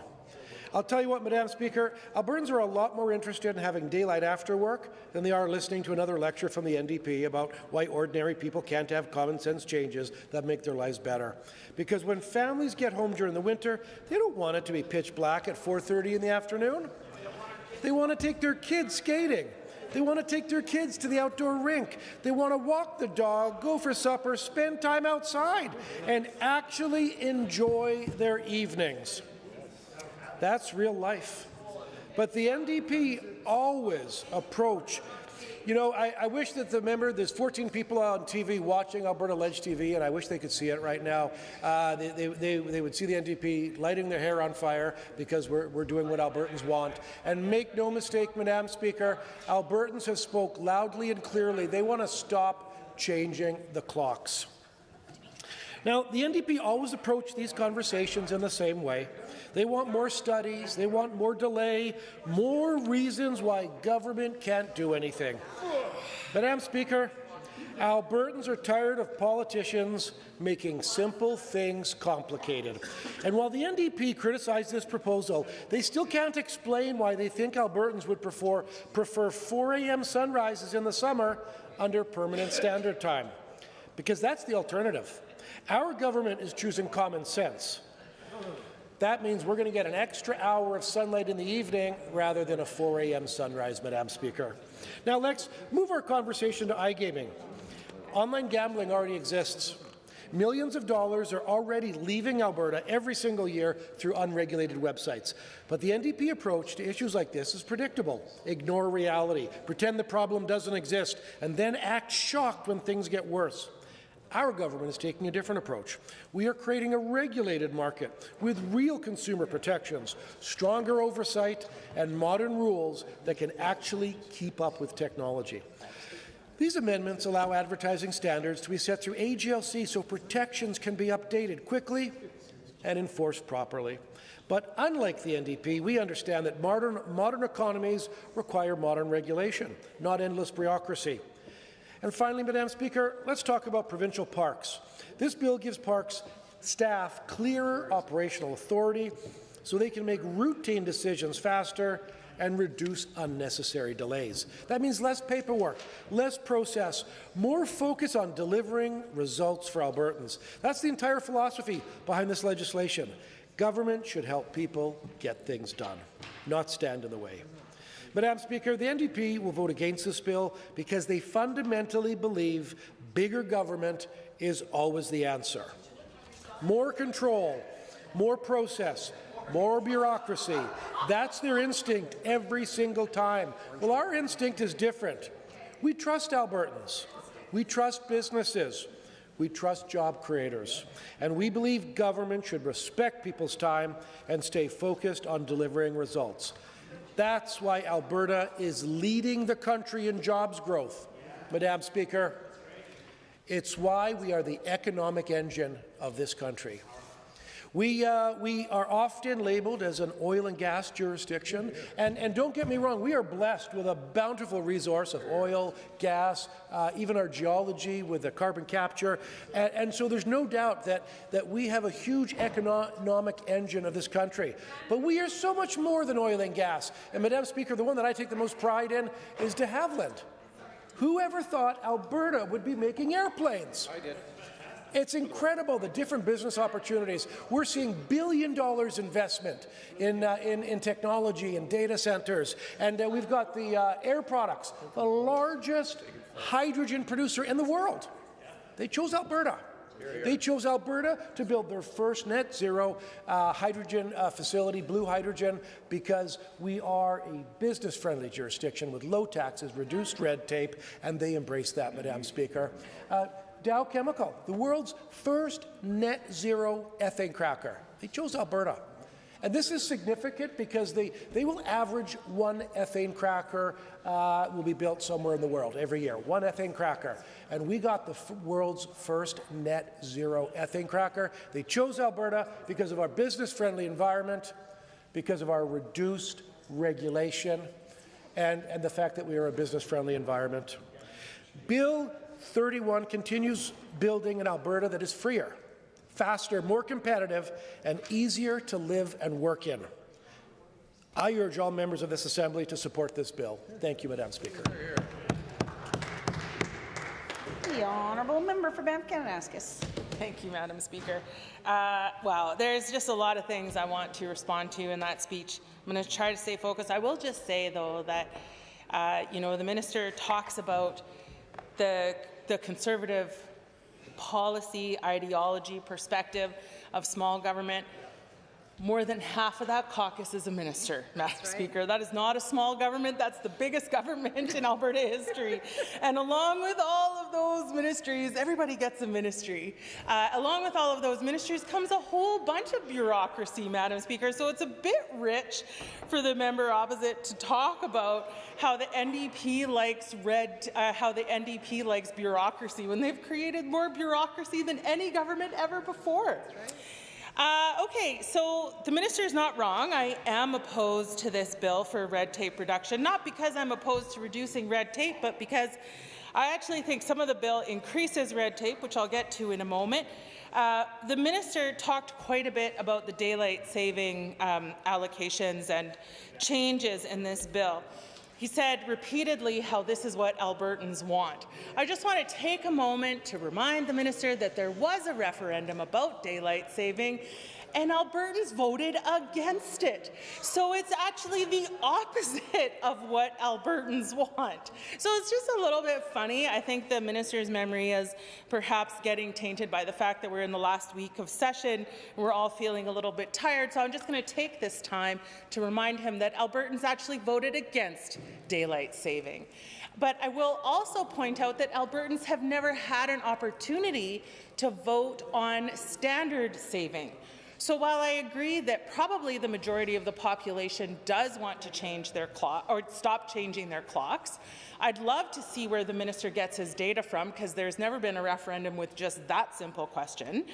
But also, Albertans have never been asked if they would like to go to standard time. And I can tell the minister that most of the comments that I've received to my inbox and from my constituents around stopping changing the clocks has been in support of not changing our clocks anymore, but has been asking about why we haven't been asked to go to standard time.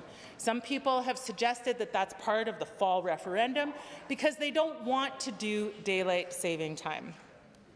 Yesterday, I tabled an article from the Ski Hills talking about how daylight saving is going to be really detrimental to Lake Louise, Sunshine, Nakiska, Norquay, Ski Hills, and their plans for the winter. I just want to take some time to go into a little bit more of why daylight saving is detrimental to the ski industry. The ski industry is a huge economic driver in my riding of Banff-Kananaskis, but also for the province tourism sector during the winter. If people are coming to Alberta during the winter time, they're probably coming to ski for at least a part of their vacation. And a lot of Albertans use our Lake Louise, Sunshine, Norquay, Nakiska ski hills for recreation also. I know we've all enjoyed the slopes in my riding, and they're pretty great. So when I found out that I had constituents who were very upset about this, I did a totally unheard thing, Madam Speaker. I reached out to them to learn more about what the problem here was. So the first problem that the ski hills have is that this was a referendum question. This government talks a lot about direct democracy and wanting to listen to Albertans, but I guess not as it applies to daylight saving, because as I previously said, there was a referendum and now the government is choosing to ignore it. The Minister and the Premier have said that industry was consulted on this change to daylight saving, but that was not the case for the ski hills. When they approached the government to share their concerns, they were dismissed. They were told that we have to do this because BC is on daylight saving, and apparently we have to do whatever BC wants to do now. But this is a big deal for the ski hills, and there's a few reasons why. So first of all, skiers love to get first tracks. If you are a skier, if you know skiers like to be on the hill first thing in the morning. And when first tracks are potentially going to start at 11 a.m., that's not really first tracks anymore, because the sun is coming up later, because as my colleague from Edmonton Gold Bar explained, the Earth is round and revolves on its axis and around the sun, which means that the days in the winter are just shorter. They just are. They're quite a bit shorter. So what happens when ski hills have to open later? It's not just a matter of shifting their hours to be opening and closing an hour later in the day. A lot of times, ski hills have to conduct safety measures like avalanche control, and they can only do that when it gets light outside. So if the sun isn't coming up until 10 a.m., that means that they can't do safety measures until 10 a.m., which means first lift would be even later than that. So people who want to get first tracks will wake up when they wake up at like 8 or 9, or maybe they're going to get their kids off to school at 8:30 in the morning, and then they'll have to sit around and wait for the lifts to open for a couple of hours. That might not seem a big deal if you live in Calgary and you have to drive to the hill, but if you live in Canmore and Banff and you're at the hill already, it's a little bit annoying. But the important part about this is that most people stop skiing around 3 or 3:30 in the afternoon, because they have après-ski plans, they have dinner plans, or whatever. And the point is that when the ski hills do extend their hours later in the day, they still find that most people leave the hill around 3 or 3:30 in the afternoon, because they have evening plans. So it changes how people are going to be using the ski hill. It changes the amount of skiing time that is available for people. But importantly, it introduces this element of uncertainty and unpredictability into the whole tourism sector. One of the things I learned in my conversation with the ski hills is how all of these businesses are very intricately connected to each other. So if people ski an hour later, does that mean that they will also leave the hill an hour later? Does that mean that they will also get to the happy hour an hour later, or have their dinner reservation an hour later? Does that mean that the Banff Centre needs to start offering concerts and evening events an hour later? Does it shift the whole entire activity of the town an hour later? There are ripple effects of this change that could affect a lot more than just the ski hills. And that introduces a whole bunch of uncertainty and question marks, I think, that we all have. The other thing is that December 21st is equinox. It's also time when people are doing their Christmas holidays in the mountains. Having that predictability of a ski hill that opens at first light, and at first light being at 10 a.m. or 9:30 a.m., that's important, because our ski hills are actually connected to a whole bunch of other ski hills in the same time zone in Colorado and Utah. Ski hills work together to sell package trips to people to come ski North America, come ski the biggest hills in North America, and people come and they have this expectation that all of our ski hills are in the same time zone, and they get into the pattern of skiing, which is the same between all of the hills. Moving to daylight time reduces that consistency, creates more unpredictability and more confusion for tourists, because even if they're doing road trips, they will be going forward an hour in time and driving west. That's just a little bit of a mind game, but there is concern among the tourism industry that that will create people being late for flights or late for buses or late for tickets, because they won't be expecting to go forward in time when they're traveling in a westerly direction. Of course, tourism can adapt and systems can adapt, but it takes time. And if the minister thinks that daylight saving is going to reduce red tape for the tourism sector in Banff-Kananaskis, he's sorely mistaken. This measure will increase a whole bunch of red tape as all of these businesses figure out how their intermixed relationships will change. I also just want to emphasize that, you know, I've lived in Banff-Kananaskis, I've lived in Canmore for almost 20 years. I've worked with ski hills in varying capacities over the years. I have not always agreed with the ski hills. They are, I've always agreed with ski hills. I tend to be, I don't know, this will surprise you, Madam Speaker, an NDP voter. The ski hills tend to be quite conservative run in who owns them and how they operate, and we have disagreed over time. But we agree on this. Introducing unpredictability into tourism creates a problem for tourists who want to come and have their experience be totally seamless and not confusing. This will confuse people. That negatively impacts tourism. And in those conversations, I think that the members opposite should be concerned that they're losing votes from some of the most conservative people in my riding, who are no longer feeling quite so conservative. The government wants to double tourism by 2030. It wants to double tourism spend. It has all of these efforts to grow tourism, and yet every chance it gets, it hobbles the success of the tourism industry. Increasing the levy, increasing taxes for rental cars, and now moving to daylight saving, which will dramatically affect tourism success in my riding. It's not in line with the referendum. It's not in line with direct democracy. It's not listening to Albertans. Albertans weren't even asked on this, so it's a little bit offensive for the minister to even say that he's listening to Albertans on this. He's not, because we weren't asked.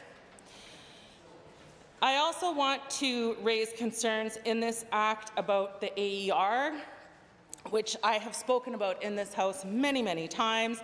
There are aspects of this act that restrict the power of the AER to act on inquiries in relation to abandoned orphan wells and ground disturbances, also restricts their ability to hold hearings or to require public hearings.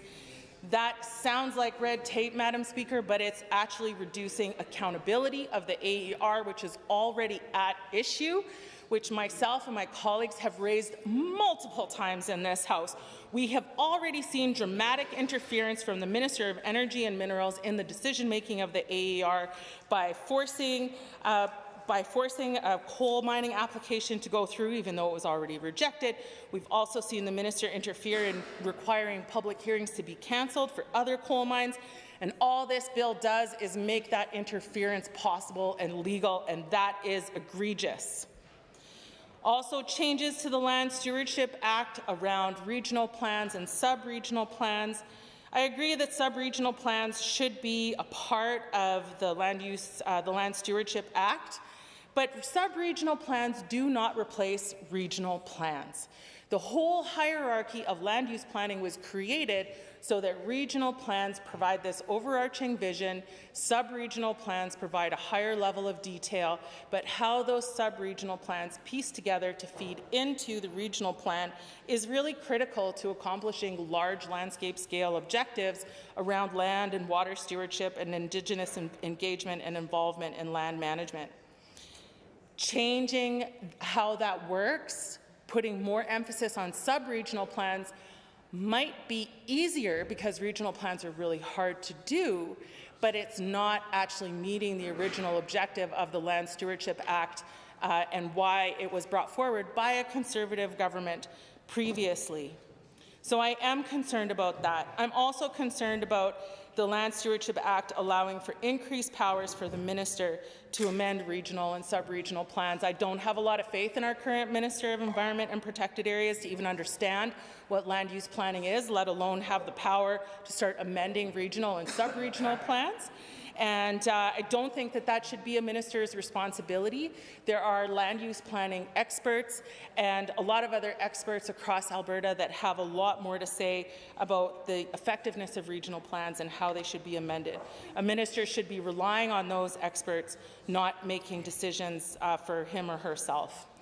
So I guess in conclusion, I really just want to say that daylight saving is a big deal for the tourism sector. The minister should have done a lot more due diligence talking to different tourism stakeholders and operators about how this would change their operations, how it would affect the people who are using those services, and he chose not to. And so for the minister to stand here and say, anytime anyone of the UCP talks about direct democracy, I will laugh out loud from now on, because there was a referendum on this, people said no, government's doing it anyway, you're not listening to the people.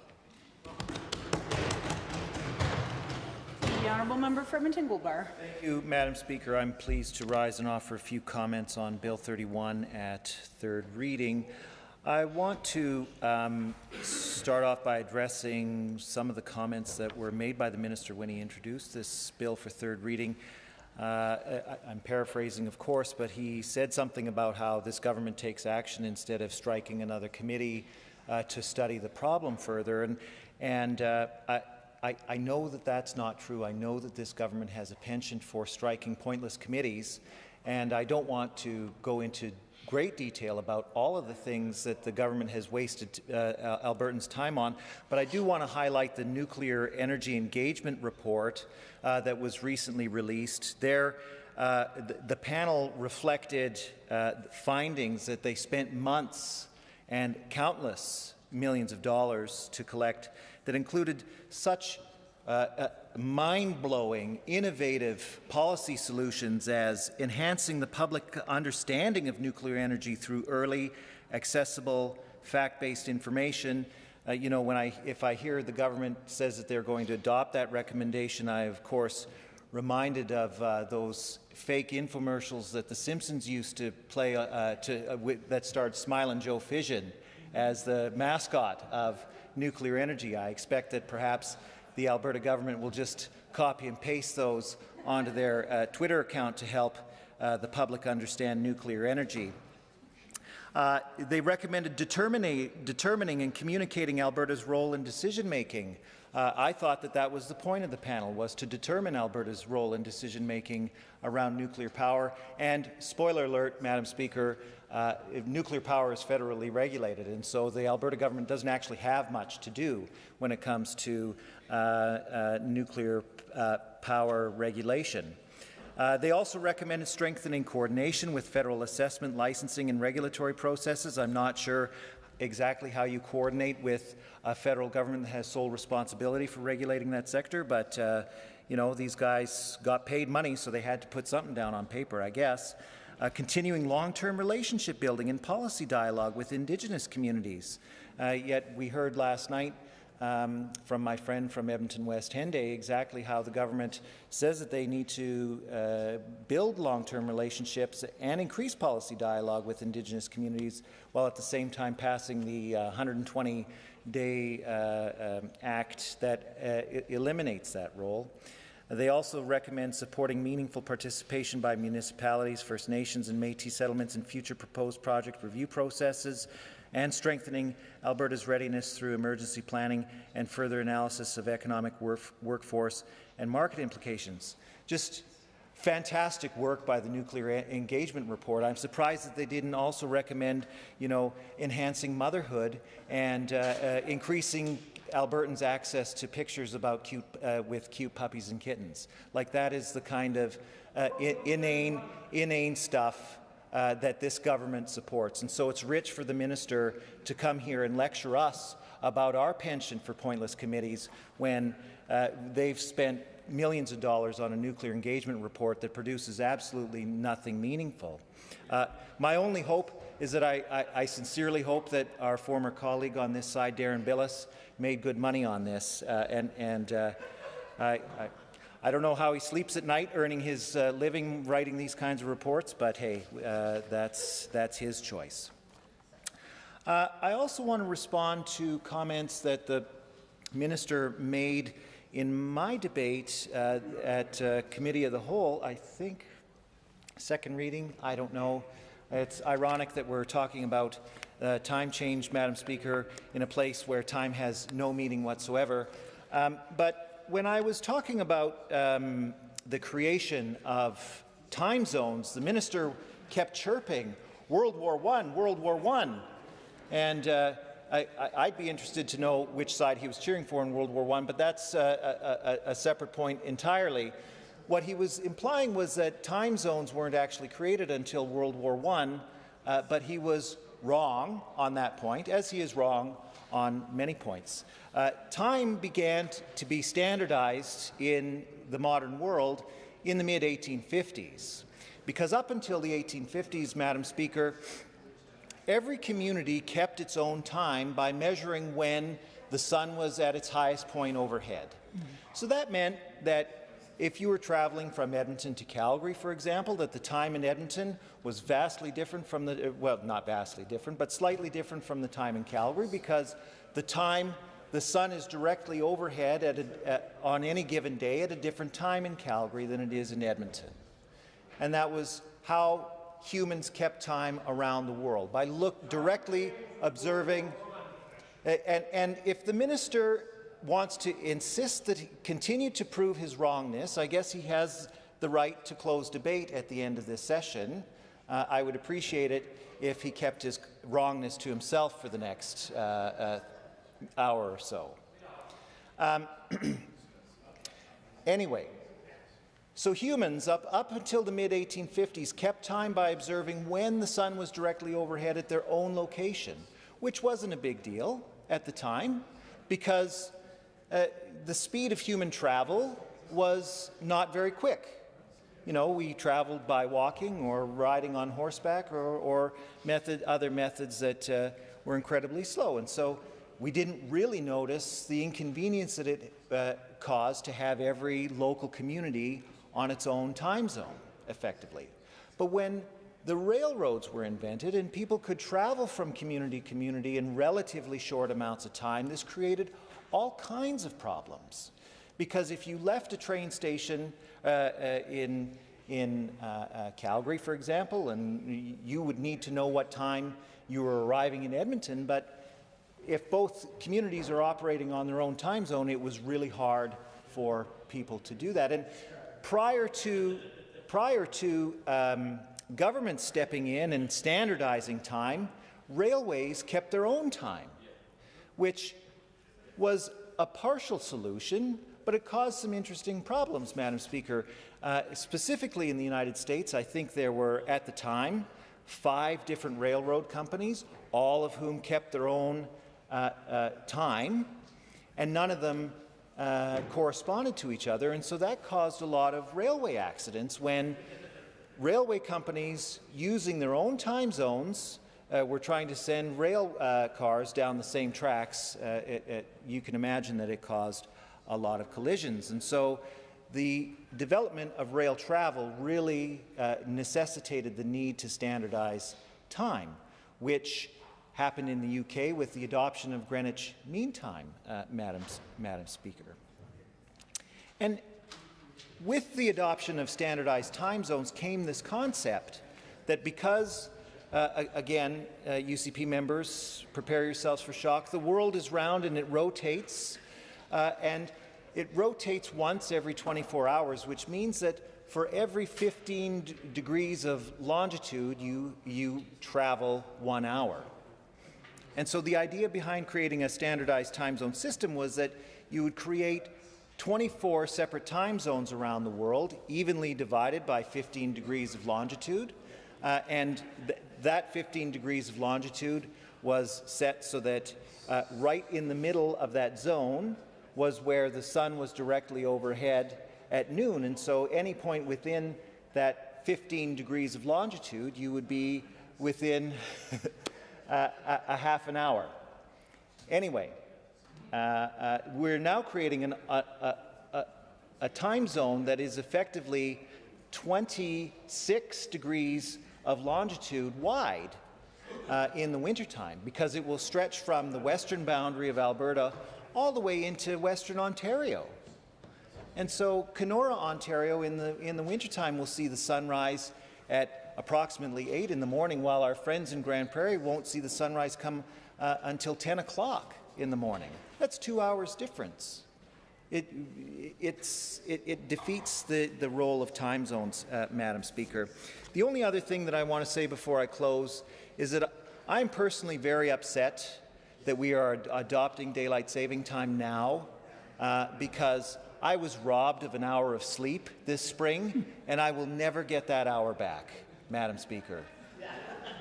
So, I know that the members opposite have an easy time catching up with the sleep that they lose while sitting here and not debating bills. But the rest of us are owed an hour of sleep, Mr. Speaker, and I wish the Premier would give us that back. So for those reasons, I encourage everyone to vote against Bill 31. Is there any other speakers? The member from Edmonton Meadows. Thank you, Mr. Speaker. It's my pleasure to rise in the House to speak to the Bill 31. And my colleague, member from Goldbar, spoke very eloquently about the time standardizations and some of the important aspects under this bill. I just wanted to touch a bit of different context, what this bill does and how it builds the credibility of this government, as the minister attempts to claim in this House. So I've been in this House for the past 7 years, when the first time the UCP government was formed in 2019. So since then, this government created the Red Tape Reduction Ministry. So seems like every time they introduce something, they try to deal with it, that they're still struggling to justify. If this ministry is there to really reduce red tape, or this ministry itself red tape to a number of ways. So we've seen the failure. I will not go back to how this ministry started dealing with the issues they claimed they were trying to help with no real knowledge and answers to the media, to the public. But this UCP government, also under the previous Premier Jason Kenney and the current Premier, somehow, started creating the narrative that they are in love with a lot of referendums or referendas. They believe in public consultation. They just, believe in public bill. They just wanted to hear directly from the people, and then they wanted to act on that. Even though we know that all political parties and political representatives in this House are based on their political agenda, political platform. They propose to Albertans, and based on that, we get votes and they get elected, they come here. That is the basic verdicts we have in this House, to the things we promise to Albertans to act on it. But end of the day, when everything is done and you're back to the House, things do change. We know that what happened to the healthcare promises. We know what happened to the education promises. Number of things under this UCP government turned into different direction.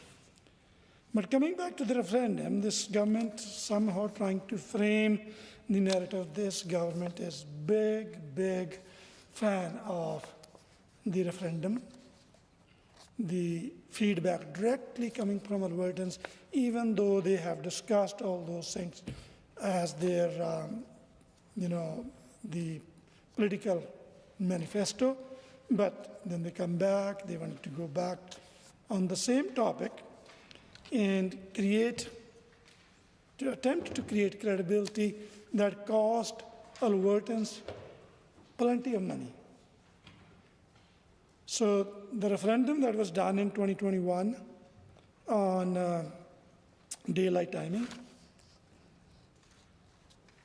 it's not only the Albertans participated in that, that's one good aspect of it, and it also cost those Albertans tons of money they were accountable for. Eventually, they are the one who pays the tax to run all these efforts. And the Albertans spoke about it, and they didn't want to change it. The change the government was asking if they should go forward with or not. And they said no, they're happy. They're happy with as it is, with the daylight timing we have in the province. But end of the day, 5 years later, what we see, the government is moving on that anyway.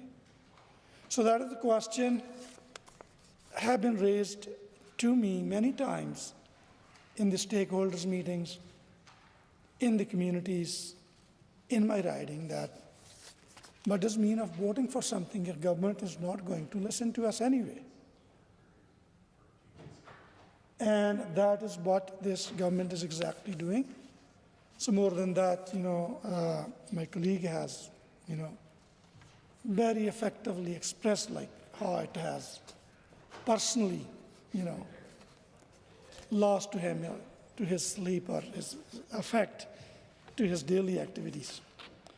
So based on that, the people have to deal with their kids, their families, their jobs, and number of businesses actually, or depends on the daily operations depends on the time zones, sunlights they have during the winter, during the summer. So they get impacted, and they spoke on this. So the worst part of this is the government decided it, single-handedly. They do not care what Albertans say. They do not care what the businesses think about. So they don't care at all. And similarly, I've seen that, the issue under this is the change related to the Alberta's Gaming, Liquor and Cannabis Commission. This bill will allow transfer or sale of a personal information tied to government assets, and that will include Play Alberta. So we are already dealing very, very important, critical issue in this House related to data breach, and there is a public outcry around this government's approach, how this government is handling that issue. And this bill ensures no guidelines, no privacy. If this bill passes and this government decides tomorrow, because it bill allows this government to move forward and sell the very private data of those people. And the other thing I just wanted to say, the Infrastructure Act that is being impacted, and I cautioned people and I cautioned the government members when during the bill briefing, that was the Infrastructure Bill 13 in the last session, when the government tried to create the centralized list of the surplus properties.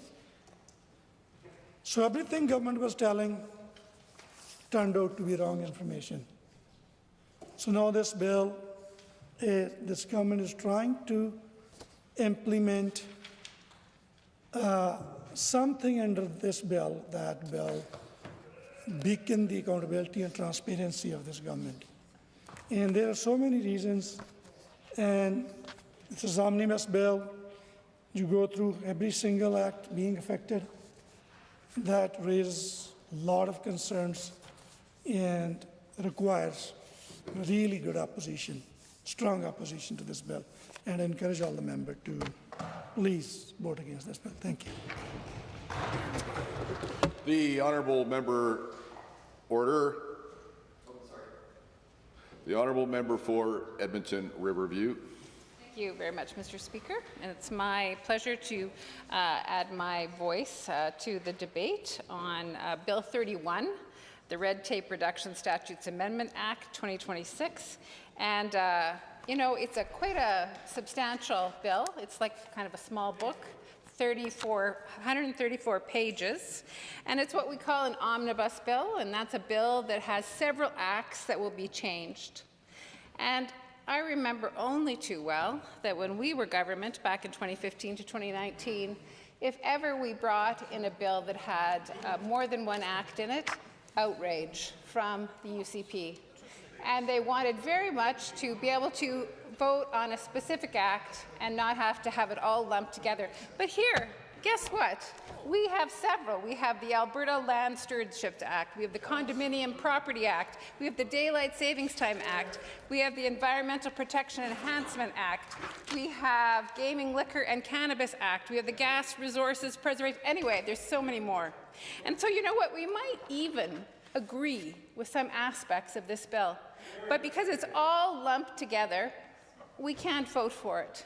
We're voting against this bill because there's some very significant and egregious parts to it. But it's just, once again, Mr. Speaker, which troubles me to no end, this government, this party, the UCP, is showing time after time their lack of integrity.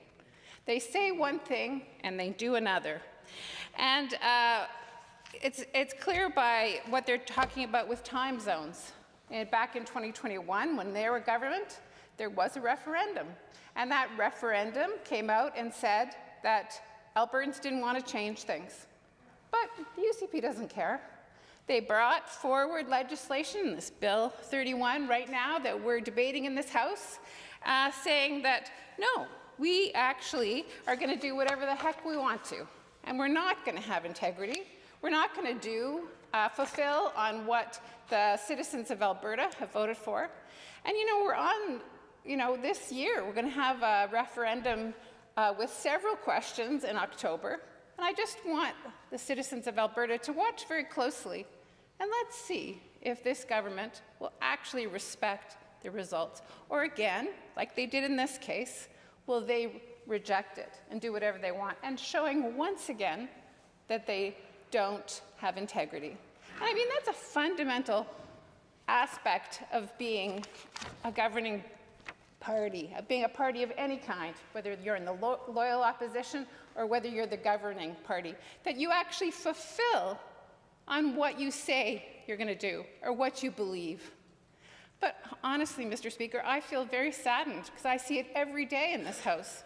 Earlier today, the member for Cardston-Sitka said, oh, the NDP doesn't believe in direct democracy. But yet, I mean, it's so incongruent with what they're doing.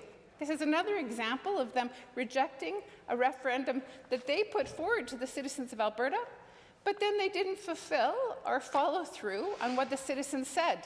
And yet they blame us for not believing in direct democracy? Give me a break.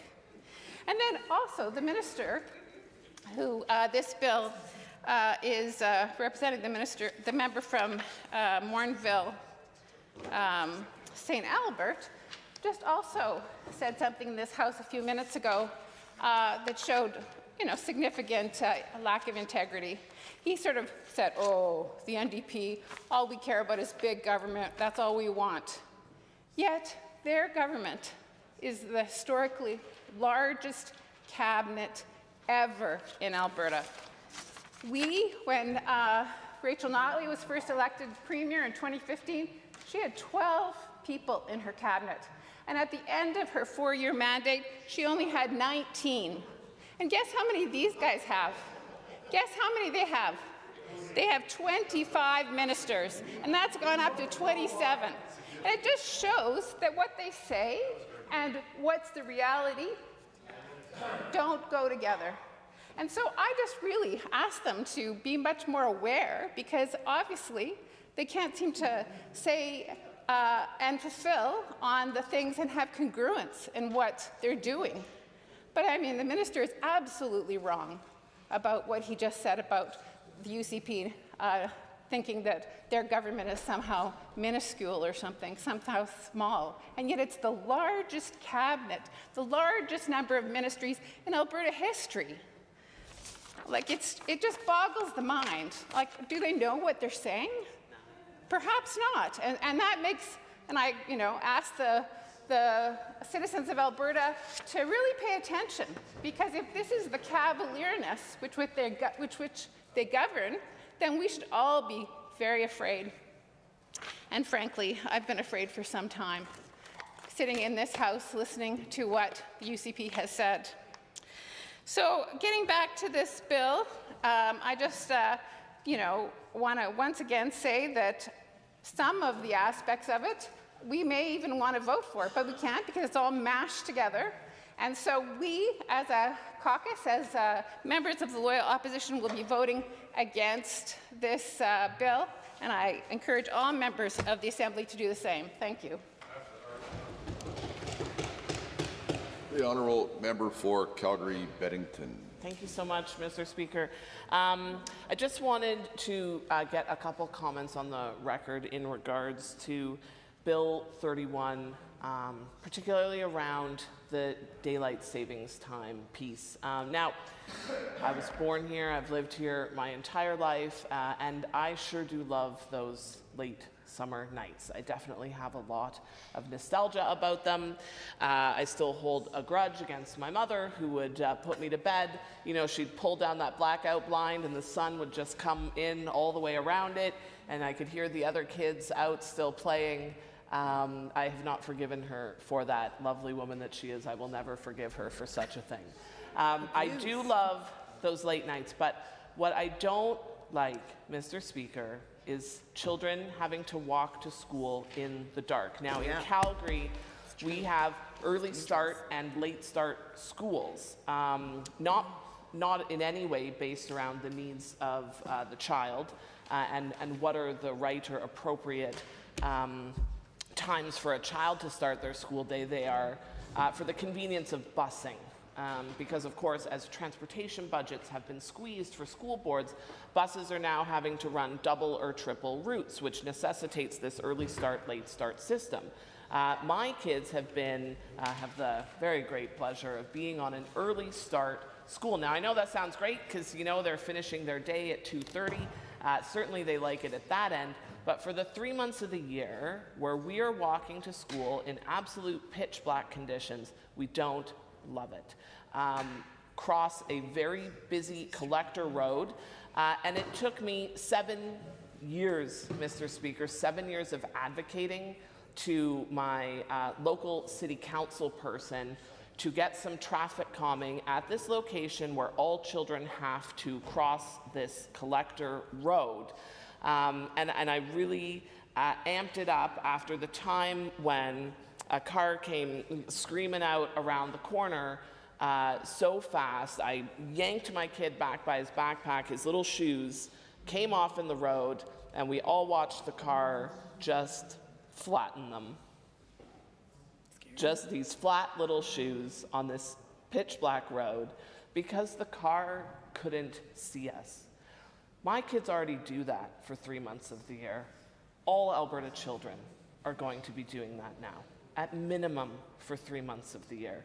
For some of them, it's going to be half of the school year where they are walking to school in the dark. And what I don't see in this bill is anything to mitigate the very real safety concerns that parents have gosh, we want to be able to send our kids out and have them be independent and walk to school on their own. And how do we feel safe doing that when they are doing it in the dark and there's nothing in here? Where's the extra money for traffic calming to ensure that our kids have safe routes to travel to school? Not all parents have the time, ability, or desire to drive their kids to school. They would like it to be like how it was for us when we were kids, because we sure as heck were walking ourselves to school every day. You know, while I understand the argument of staying on one time, I really must object quite strongly to the very real safety concerns that I think are a result of being on daylight savings time. I'm very disappointed that this government is in no way owning up to those concerns. No plan coming forward. Maybe now that I've had a chance to say it in here, we'll see a plan come forward on how we're actually going to fund and move forward on infrastructure to keep our kids safe on that travel to and from school. With that, I will conclude my remarks. Certainly we'll be voting in opposition to this bill. The member for Edmonton Northwest. Well, thank you, Mr. Speaker, and I just want to say a couple of things in regards to Bill 31. First of all, in talking about changing the time, and we've heard a lot of arguments about things that weren't thought through properly. I think the ski hill arguments are very compelling. Something needs to be done with that. It's an industry that we're counting on to grow, both domestically and internationally, and we need to make sure that, you know, some time change thing doesn't get in the way of that. The other one that my colleague from Bennington just mentioned in regards to school times, opening and closing. Again, I think that's a real issue that we need to deal with. And, you know, part of the reason I can think now back on how this time change thing came to be, and it was less about dealing with the time change in a timely way, but rather what else was going on at the same time when they brought this forward. And this is exactly the same time that this government was stopping the Election Boundary Commission majority reports.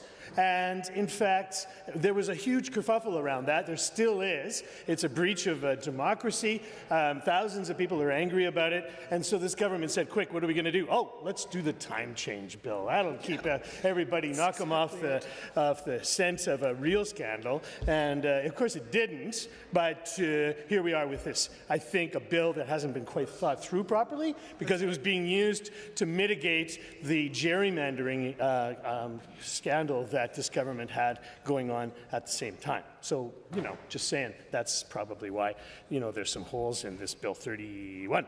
The other part I want to talk about is an interesting change to the Professional Governance Act. I was just discussing this with the Advanced Education Minister and the Minister who drafted this, who's the sponsor of this bill. And it's actually a pretty good idea, right? Because, of course, I was in Bill 40 we had last year.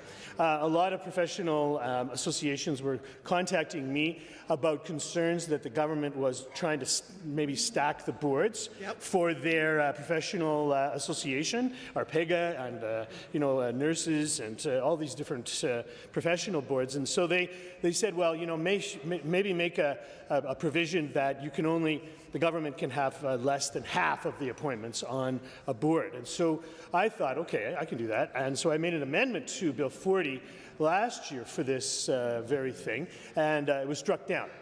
I was heartbroken, but I got over it. But lo and behold, on page 104 of this bill, there it is, a removal of saying that the government power to appoint people to professional boards to less than 50%. So there you go. Got one, even from the opposite side. It doesn't happen very often. I just wanted to mention that. I won't take credit to it directly. I will say the professional associations were the ones who pointed this out to me. I just humbly brought it forward, and now it's a good amendment. It is a good amendment. I quite like it. You know, that doesn't happen every day. So there you go. So two things. Number one, There's a couple half-baked elements to Bill 31 in regards to time, because the government is trying to use it as a smokescreen to their very, very stupid election commission interference with drawing the boundaries. And number two, the Professional Governance Act is actually stronger now because the government is backing away from trying to stack the boards. Thank you.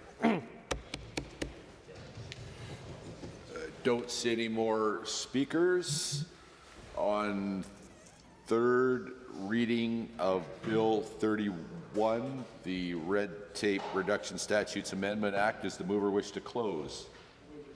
It's closed.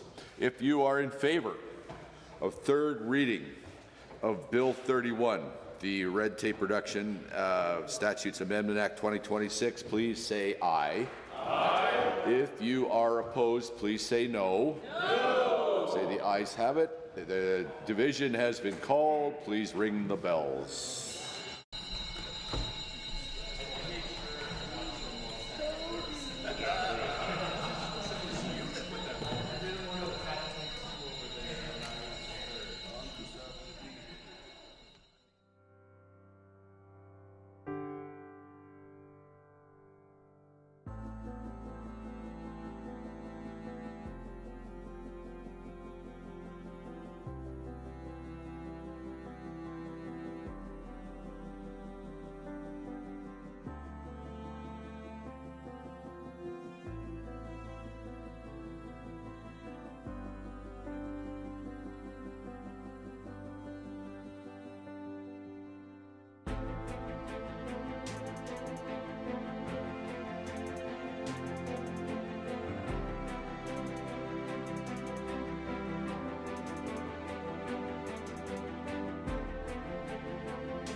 Ever so briefly, I'll say when the time comes today, get home safely so you can come back to us safely. But before then, a division has been called on third reading of Bill 31, the Red Tape Reduction Statutes Amendment Act 2026.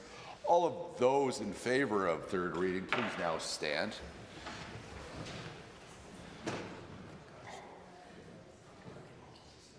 Honourable Mr. Sigurdsson, Honourable Mr. Nicolaides, Honourable Mrs. Sawney, Honourable Mr. Williams, Honourable Mr. Glubish, Honourable Minister LaGrange, Honourable Mr. Horner, Honourable Mr. Scow, Honourable Mr. Ellis, Honourable Mr. Amory, Honourable Mr. Newdorf, Honourable Mr. Wilson, Mr. Lowen, Honourable Mr. Wilson, Honourable Mr. Jean, Honourable Mr. Nixon.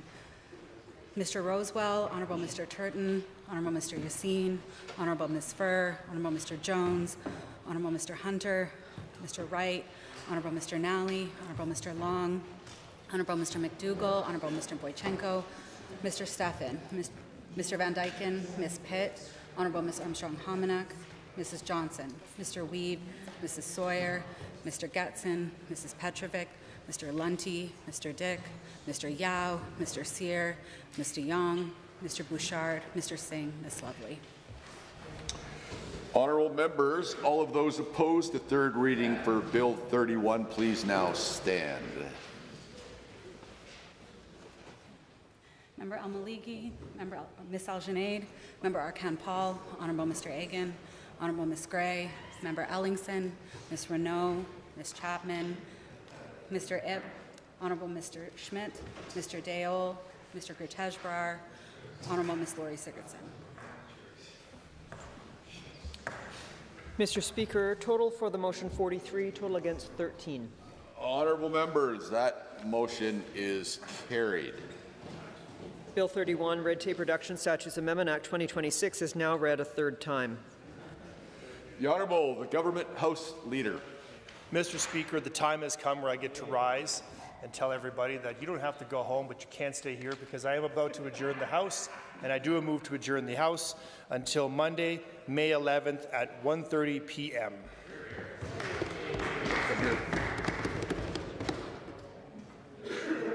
Okay, the Honourable Government House Leader has moved adjournment. All those in favour, please say aye. Aye. All those opposed, please say no.